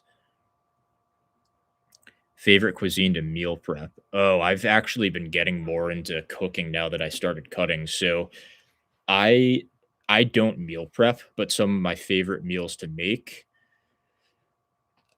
I love making steak and fries. So just either like a ribeye or strip steak in the cast iron, and then homemade air fryer fries with a russet potato, no oil. Incredible. Tons of potassium, tons of volume for not a whole ton of calories, and you can season the fries however you want. Pretty incredible.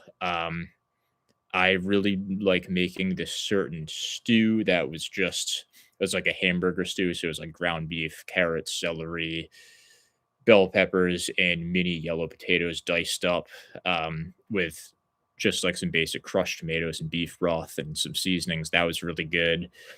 What else? I like I like making burgers, simple as it is, grass-fed burgers, with some healthy toppings. That kind of stuff's pretty sick. and I like making fajitas. Chicken fajitas are excellent. Love making those, and that's pretty much it. I'm not a huge foodie overall, I'd say. What's your personal favorite way to see progression? For example, weight technique, waist to arm ratio, LOL. So, actually, all of those. So, I really enjoy obviously measuring your progression in the gym is probably going to be number one for the short term. For the long term, yeah, the waist to arm ratio is a great one.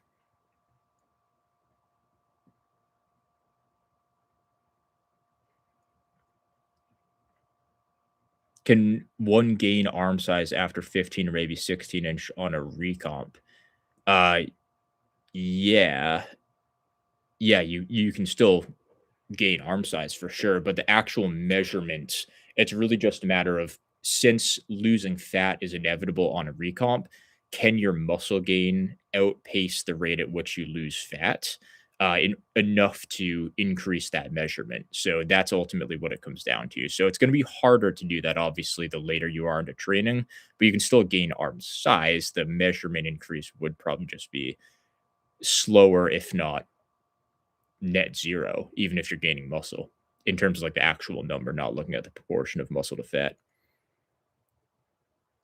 I'm hermit maxing since I'm a PhD student, def not ideal. Yeah, I feel that. Not because I'm a PhD student, I'm far from it, but just because I run a little YouTube channel out of my basement. You cannot gain strength without muscle. I mean, you can gain performance, which I would kind of classify as strength without gaining muscle because you can become more proficient in a certain movement pattern. But generally speaking, long term and whatnot, yeah. Does the community miss NH? Revival seems to be running around unchecked. I don't even follow Revival anymore. I followed him years ago, but I haven't kept up with any of his stuff at all. But yeah, from what I can tell, it seems like a lot of people miss NH. Hierarchy of needs maxing. Social isolation is the silent killer. Yeah, it is. Yeah, we live in a pretty lonely society, and I think that's why so many of us turn towards the internet.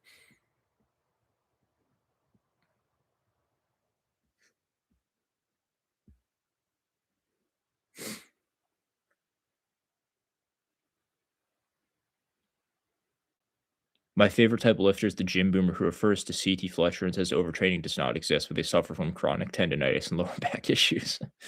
Yeah. Jam press on the Smith. Should shoulder blades be back and locked into place? I feel like I'm shrugging a bit up and the shoulders moving up a little. Too much weight, is that, or is that normal?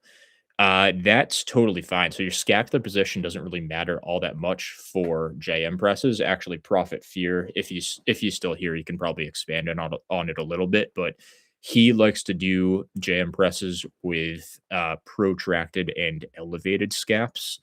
If I remember correctly, I don't know if he does that all the time, but I do know he likes that technique. He's suggested it to me before. I tried it a little bit back in the day, but I haven't tried it since. Has anyone told you you look like a young Tom Cruise? I don't know if I see it.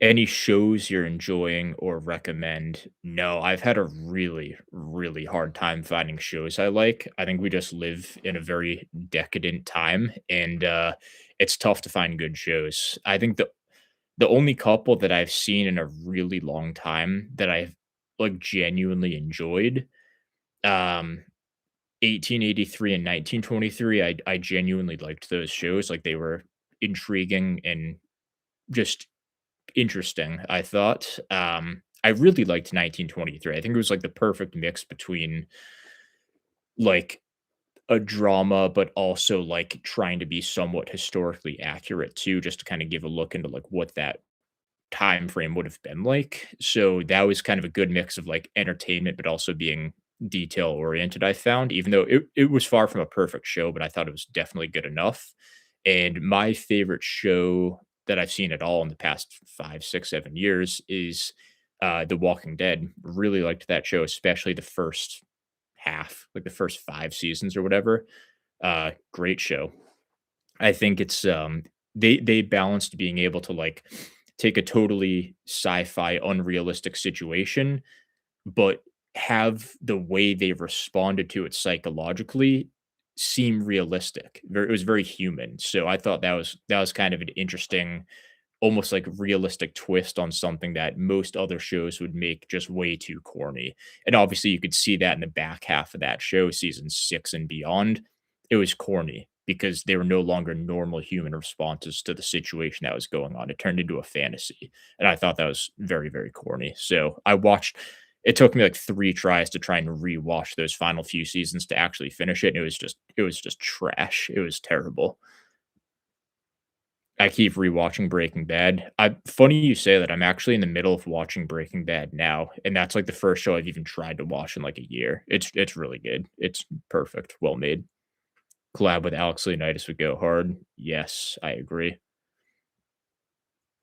Yeah, if he's ever here, or I'm ever up there, I'll probably hit him up. I'd love to get a lift in with him. Would be pretty sick. Yeah, he's a legend. Revival just uploaded a short flaming Alex for being vegan, saying cholesterol and high cholesterol doesn't matter. Uh, yeah, I don't know. I mean, everybody has their own opinion, and I don't know what's right or wrong, but Alex definitely seems to be pretty confident in his research, so I put stock into what he's saying. I've avoided going extreme in either direction. Like, I'm this is the most animal-based I've eaten in my entire life, but it's still like it's still a perfect mix between being plant and animal based, and it's still low fat. So like I'm not eating super fatty meats and eggs like every single day. I'm just having like low or non-fat Greek yogurt, 1% milk, and then usually strip steaks and or chicken. So it's like pretty lean meat or very lean dairy. And that's pretty much it for animal stuff. And then on top of that, it's like 5 or 6 servings of fruit, a couple servings of veggies every day, and that's the gist of my diet. And then whey protein too, but that's about it.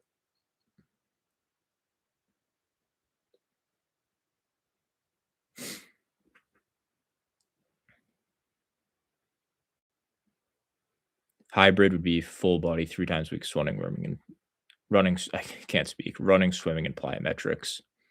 Yeah.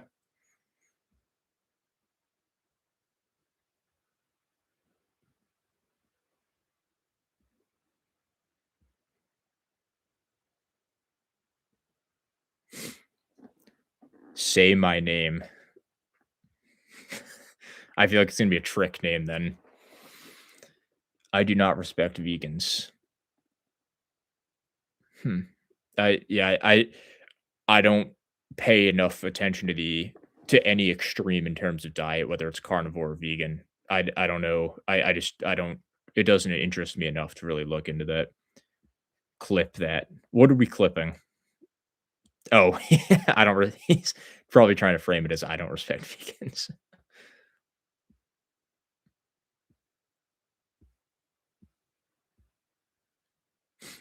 Do questions and answers address the rumors?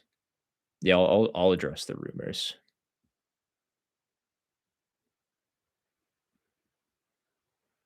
Are you thinking of doing an ab series basement lad? No.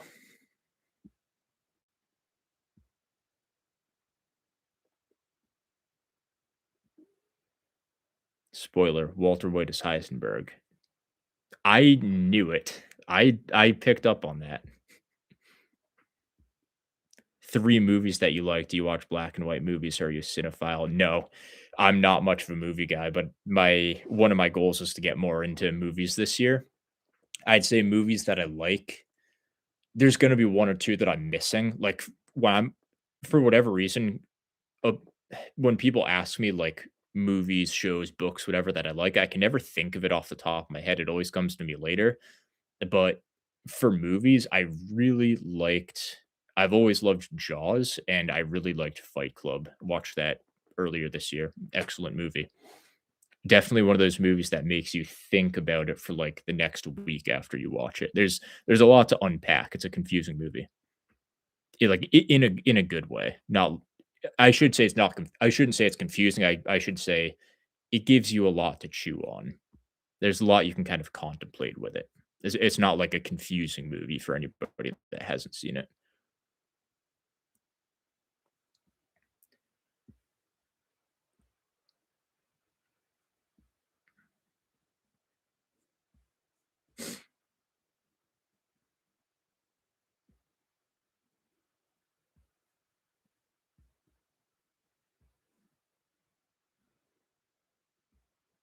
What are the rumors, by the way? You said there were rumors. I don't know what the rumors are. Any books you've been reading? Yeah, I read King of Dogs, and I have a few books that I've bought, just a couple novels and a bunch of philosophy books. One book that I'm reading now, strange book, but I find it pretty interesting, Bronze Age Mindset.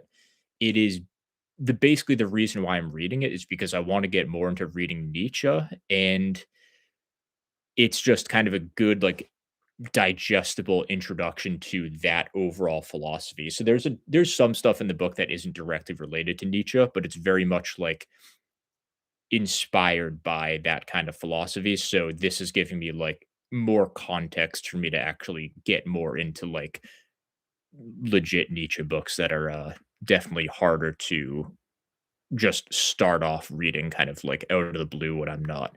I would say I'm more like philosophically or like kind of psychologically inclined, but I'm not super educated at all formally on any of that kind of stuff. So this is giving me like a more almost kind of pedestrian bite to chew on before I get more into it, and I find it interesting.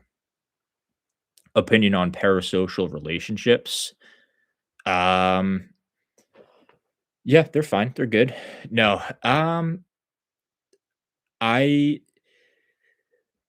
I am not a fan at all of celebrity worship, and I think stems from I think it stems from an isolation issue. Like I think a lot of people don't have good family lives, and it's easy to kind of turn to a parasocial relationship instead of fixing the issues with your family or creating a new community. So they're more so just a symptom of a not so good family or close relative life, and people turn to people that are they basically go for a relationship that is guaranteed to be technically successful or at least not fail because one person doesn't even know that you exist. So it's kind of sad, I think. Um, but yeah, I think it's a sign that something's off.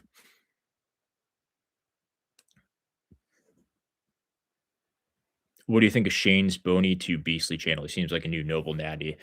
Yeah, funny enough, I didn't know it was him, but I used one of his like thumbnails or one of his pictures from one of his websites that I just got off Google Images for my resistance profiles video a couple years ago. He had already been commenting on my channel for a while, and then he's like, "Hey, that's my picture you used in your thumbnail." I was like, "Oh, I had no idea it was just on Google Images, but it's a great picture. You did a good job making it." I was like, "I can give you a shout out or something." He was like, "No, it's all good, man. Like you're good to use it." So I've seen a couple of his videos since then. I've actually one of my clients sent me a link to one or two of his videos recently, so I checked them out, and I like his videos, and I like the guy too. He seems like a good dude. What's the worst exercise you've seen in the science-based community? Um, Jeff Nippard's lying on the floor, single arm pull down. That's the worst one I've seen, hands down. Miserable, miserable lift. What are we doing, Jeff? Not the like, who's doing that? Who's doing that? I won't even do that in my home gym, bro. Come on.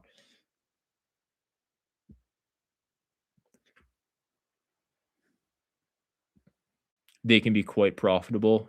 You're probably talking about parasocial relationships. Absolutely, they are. I mean, look at when people think parasocial, a lot of the time they think like or at least I do. I think YouTubers, influencers, but in reality, the parasocial is like that's that like the where it's really occurring is like celebrities. So like look at Taylor Swift. Look at the people that follow her. It seems like a cult. Like that's insane to me. And obviously, there's still you can argue that even like YouTubers or influencers in their own right are worse because you're actually like somewhat interacting with them. Like, say, even this live stream I'm doing now, you could even say this is parasocial in certain instances where I'm directly reading someone's question and answering them. And it's like you have more access to me than you would, say, Taylor Swift. But I think this just the scale of someone like a Taylor Swift is like that's mind blowing. Like how much money she makes and how powerful she is. It's basically just a a it's a business disguised as a person. It's very weird. It's strange, I think. Any kettlebell work? No, not at all. More seriously, hard for people not to get parasocial nowadays. They don't talk to anybody IRL. Yeah. Yeah, I think the weird thing is like I think to have a good relationship with another person, in a friendship type of way, we just need there needs to be more opportunity for people to meet similar people to each other, where it's like most jobs people get, you're not working with people that are like you. You're working with people that are a way different age from a different area for that maybe moved from a different country. And it's like those it can be nice to talk to people from different backgrounds or different experiences or that are different ages and whatnot. But it's like that's why it's so easy to make friends when you're in school because everybody's your age, all from the same area. And it's like it's easy to be friends with that person because you have so much in common, and with those people because you have so much in common. And when you're an adult, you just don't have that anymore. So it's like, what are the odds I'm going to be friends with like a 55-year-old mom that moved here from Florida that has a completely different like outlook on life and whatnot? Like I can get along with that person and have a good time and have a laugh and whatnot, but it's like people need other people that are in a similar situation to them, in my opinion. That you can relate to on a more personal level. And I think that's what's missing, especially when you're coming from maybe like a broken family, for example.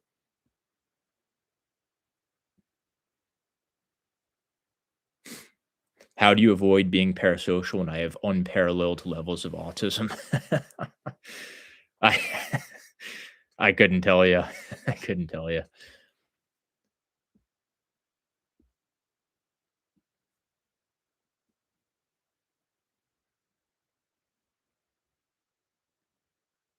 Also, Keenan Flaps, but I haven't seen that name in months. Yeah, Keenan Flaps. They like flipped the fitness industry on its head for 6 months and then dipped. Yeah, I never understood the hype around it. I'm like, it's just a sideways pullover, guys. It's not that special. I'm it is what it is. But that's what the fitness industry is. It's all these random trends because there's not much else going on. Age gap friendships are cool. They absolutely can be. For me personally, I have a slightly harder time getting along with people. Not that I don't get along with them, not that I dislike them or that we dislike each other, but for me to be close friends with someone, I find that usually we have to be generally in the same age range or have very, very similar interests if the age range is farther in either direction.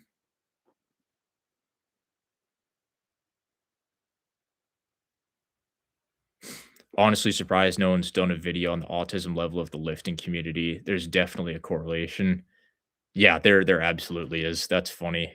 I mean, if someone just took like now that AI is a thing, someone could be like, identify the most autistic things that these 15 YouTube channels have said in any of their videos over the past year, and you could just put together like a compilation of that, and yeah, you could out us, that's for sure.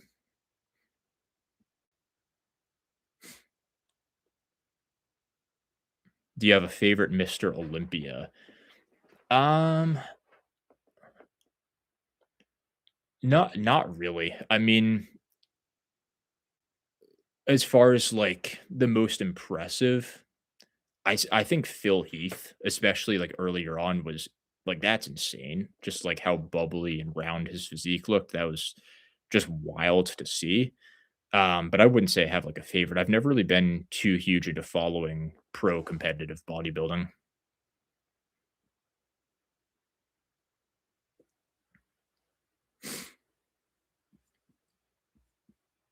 Thoughts on Jeffrey Verdi Schofield? Yeah, he's all right.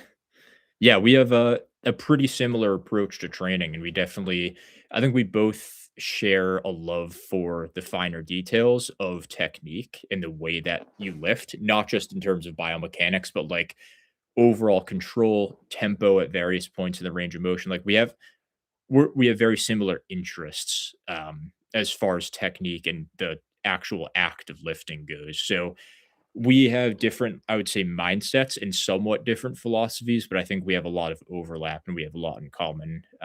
So yeah, he has an excellent YouTube channel. Go back and watch not just his new videos, but a lot of his older stuff too. It's very interesting, and he's definitely one of the people that kind of like helped revive natural lifting. So excellent channel, I would say. All right, so we're at an hour 55 now. The hypothermia is setting in. I am going to do a final last call Q&A. So any questions that you want, send it before the 2-hour mark and I'll answer as much as I can. 3, 2, 1, spam.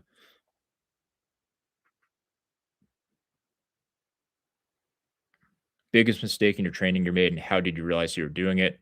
Power building, and when I was just gassed after every session, beating myself up and not really seeing detectable progress, especially in muscles like my arms.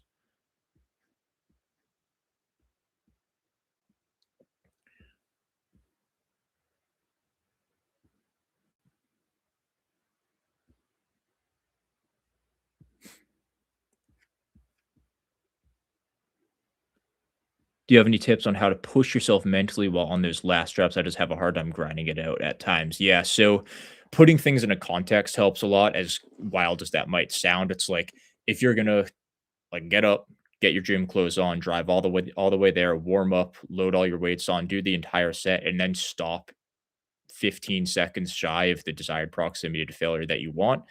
Yeah, that's a lot of work and you're not getting as much as you could out of that given lift. So it's going to be very important to put that work in. I also like to basically just test myself, like remind myself that I'm in the sweet spot and I'm in the zone that's building muscle. So just remember that any millisecond longer that you spend in that degree of tension is getting you direct gains, and that's what's building you muscle. So remember why you're there. And I find that helps quite a bit. Thoughts on doing underhand grip bench press to target the upper pec? I would have to revisit them to give my true thoughts on it, but I do remember really liking them earlier on in my training career. I think especially in a Smith, it can work quite well. I recently lost 75 pounds going from 290 to 215. I'm planning on a bulk soon. I'm thinking to end my weight loss at 190. I'm 6'1", and this will be my first bulk. Cool. Yeah, the bulk is going to be a really nice change of pace after losing all of that weight. So I wish you good luck. And yeah, that will be it will be a fun part of your training journey too, because you're gonna really see some good gains in the gym. So you'll have a great time on that. So yeah, I would just don't overcomplicate your training off the bat, especially if it's gonna be your first time, at least in a while, of a surplus and with proper training, obviously. So yeah, don't overthink it. Start simple and adjust as you go.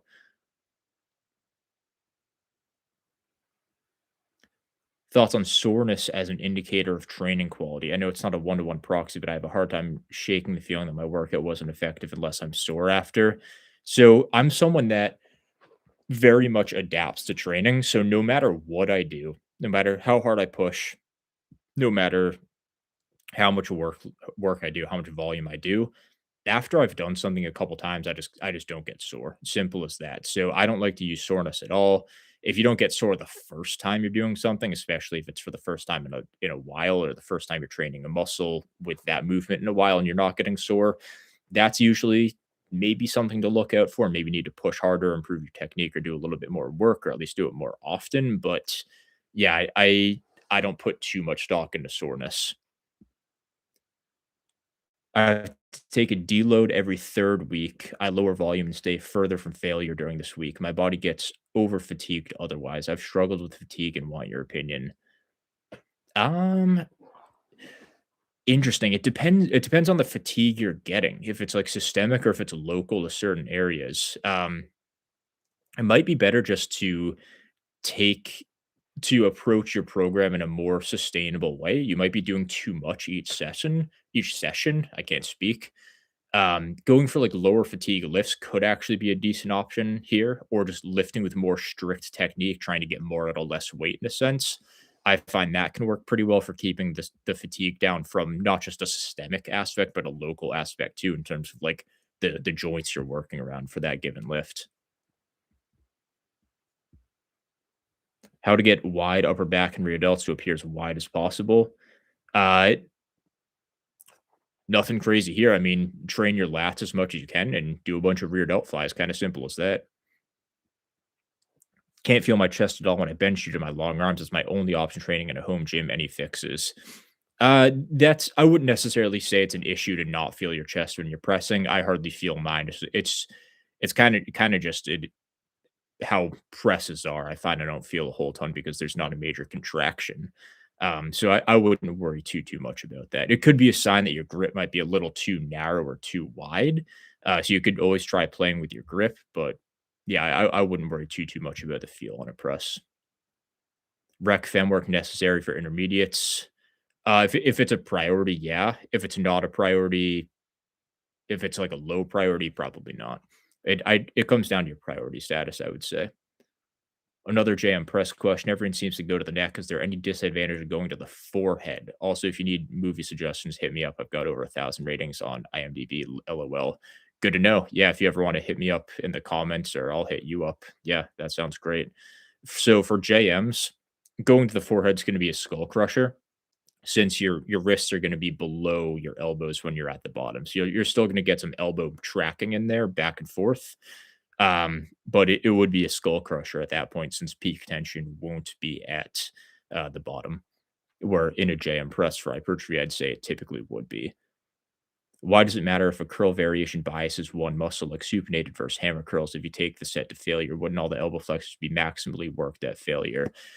No, because if one area has already hit failure, then that's going to be the limiting factor in that variation. So there's going to be muscles that are just hitting failure where others quite can't quite get to that point because they just don't have the right leverage to work uh, at that given position.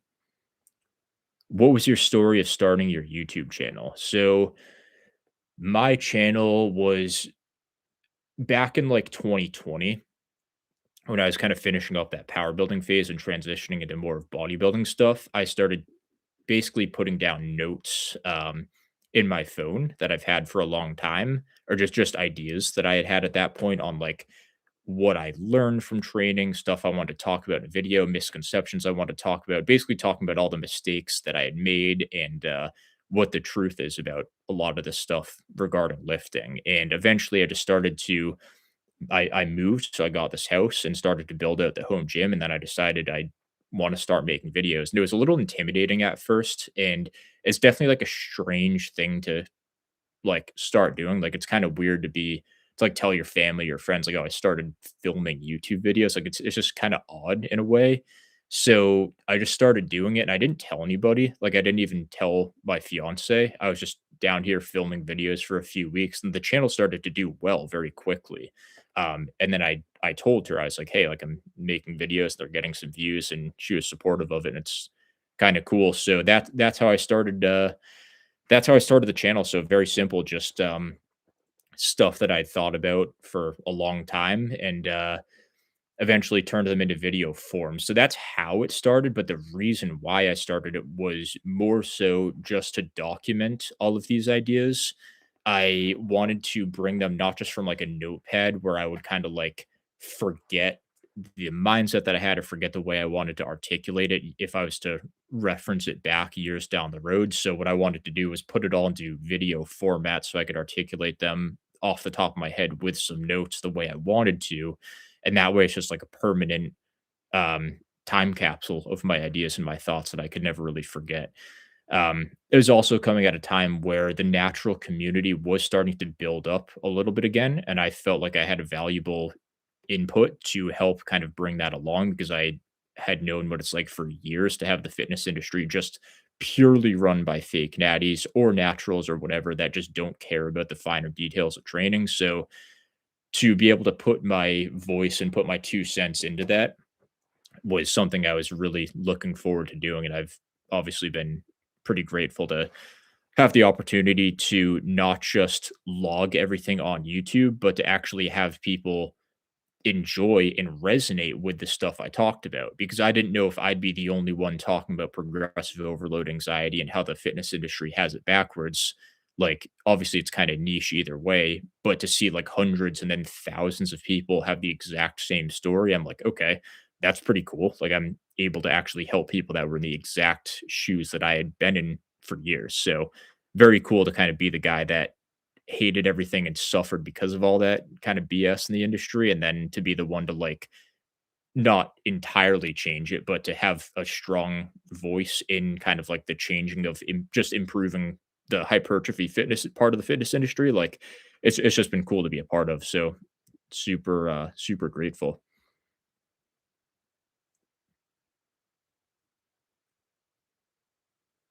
What is the white box rack attachment used for single arm rear delt flies? Doesn't seem to use weight. That's the Voltra. It's not mine, but I do want one. It's my client's. He wanted me to use it so I could basically train him properly with it. So he's kind enough to let it get shipped to my house, which I've fallen in love with it. I can't even go back to a regular cable. I'll probably talk more on it later. I've actually thought about reaching out to them and seeing if they could send me one, and I'd like either do a review or be sponsored by them or something because I love it.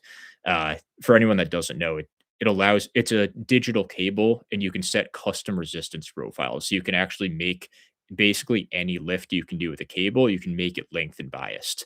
Um, Super cool. You can make it short biased, you can overload the eccentric, like it's sick. And it's legit like top-notch quality. It's very expensive and you're paying a lot for it, but you're getting a lot out of it too. So the thing is sick. I have fallen in love with it, and it's gonna be very hard for me to send it back to my client. So we'll, I'll keep you updated if that's ever, it's a product that I support nonetheless, whether I'm sponsored by them or not, so excellent product.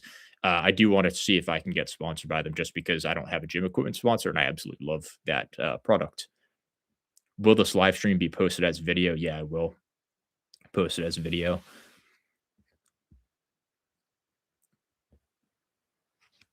Uh, let's see. What do you consider peak tension? Thanks, Fernando, for the donation. Very thoughtful, very kind of you.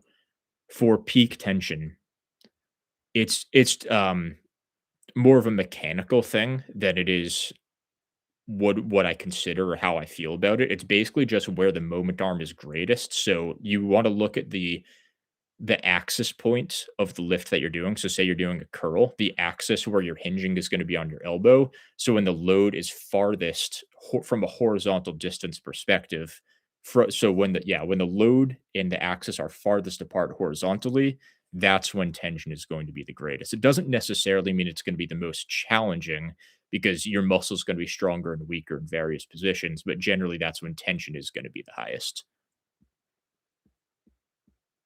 How big did how big did power building get your arms before transitioning out of it? 16 inches, 16 and a quarter, I want to say at like the peak. What's up, Landoon? What's up? I have some gyno since my teens. Do you think developing the lower pecs more would help, or should I focus more on upper? Um, I don't know that developing the pecs will make a massive difference in how it looks. So I would say just build the pecs that look balanced and that you think would look best. And then either way, if you have bigger pecs, you're going to look better regardless. So that's what I'd focus on. Any thoughts on posing content? I don't know if I'm proficient enough at posing itself to make content on it, but I do find it kind of interesting. I just don't know if I would ever get into that because it is more of like a competitive bodybuilder's, uh, I guess, niche more than it would be for mine. What does a typical day of eating look like for you? So, my diet is basically going to be it's a lot of steak, a lot of chicken, a lot of protein shakes, so just 1% milk with whey protein powder, and it's a lot of Greek yogurt. So that's the animal product aspect of my diet. On top of that, it's going to be a lot of potatoes, sweet potatoes, some rice, a lot of bananas, raspberries, strawberries, grapes, mangoes, peaches, um, granola in my yogurt, and that's a lot of it. Spinach, oranges, and that's kind of it. Broccoli, trying to think, bell peppers, and then if I have a stew, it'll be like other veggies like celery, carrots, mini potatoes. That's pretty much the gist of my diet though right now. It's just pretty much all whole foods, and it's I feel great on it.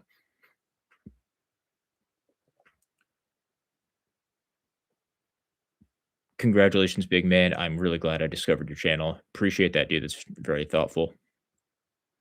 Looking crazy in the thumbnail. Yeah, I'm a crazy guy. No, I appreciate it.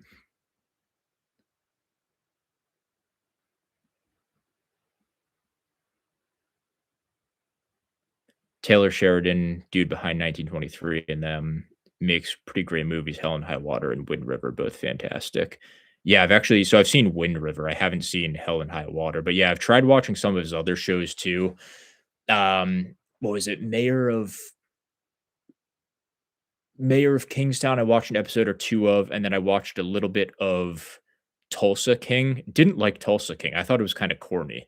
Not my kinda show, but it was decent production quality at least. What have you done with NH?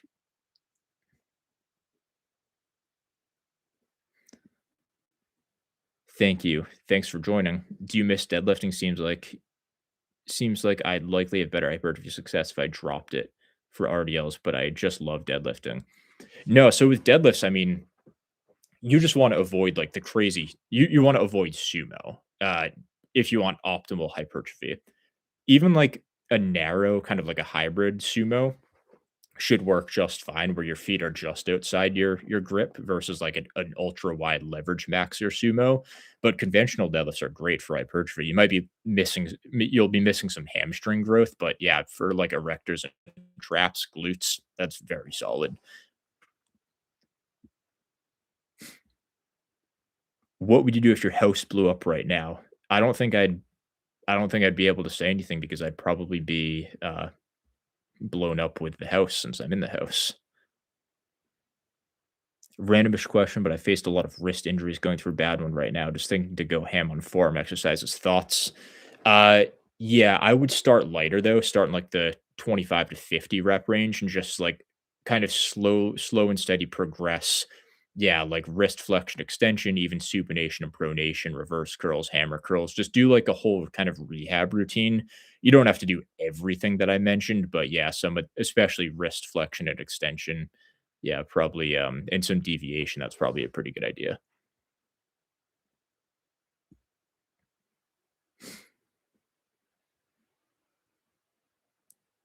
I had to give up dairy due to an intolerance. Losing Greek yogurt has been tough protein wise. LOL. Yeah, Greek yogurt's the it is it's the best. It's pretty good. So I feel for you. That's pretty brutal. Tulsa King's so fake. LOL. Yeah, yeah, way too corny for me, unfortunately. Which is weird because it seems to have a really good reputation. I was kinda surprised. I'm like, it's not a good show. Not my cup of tea. I do have high I understand I probably have higher standards than most because I don't watch Netflix, and Netflix absolutely lowers your standards. You're a frog in boiling water. Anyone that still watches Netflix, low quality shows, they all suck. From someone that doesn't watch it, anytime I see, like, a Netflix show, I'm like, "This is like, guys, your standards are way too low. This all sucks." SLDL King. Yeah, that should be a show, huh?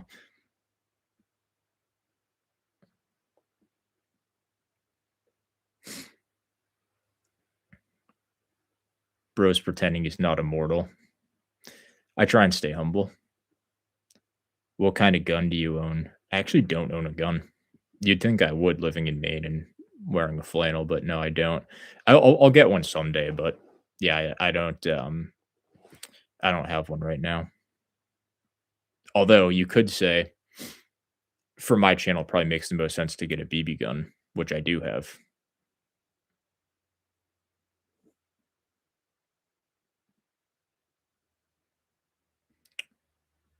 All right, so that's gonna be it. Oh, I'm at 2:14. I went way over my 5-minute warning. Um, all right, so I'm gonna call it there. The Wire or The Sopranos are the all-time best crime shows IMO. I've definitely heard that about The Sopranos, so that's something I'll check out at some point. But thanks everybody for 50K. Appreciate all of you. Loved this Q&A. Uh, I apologize about the rocky start with my mic situation. So thanks everybody for coming back in. I'm going to leave it at that. Um, I'll probably do these a little bit more often, but I'll see you guys in the next one.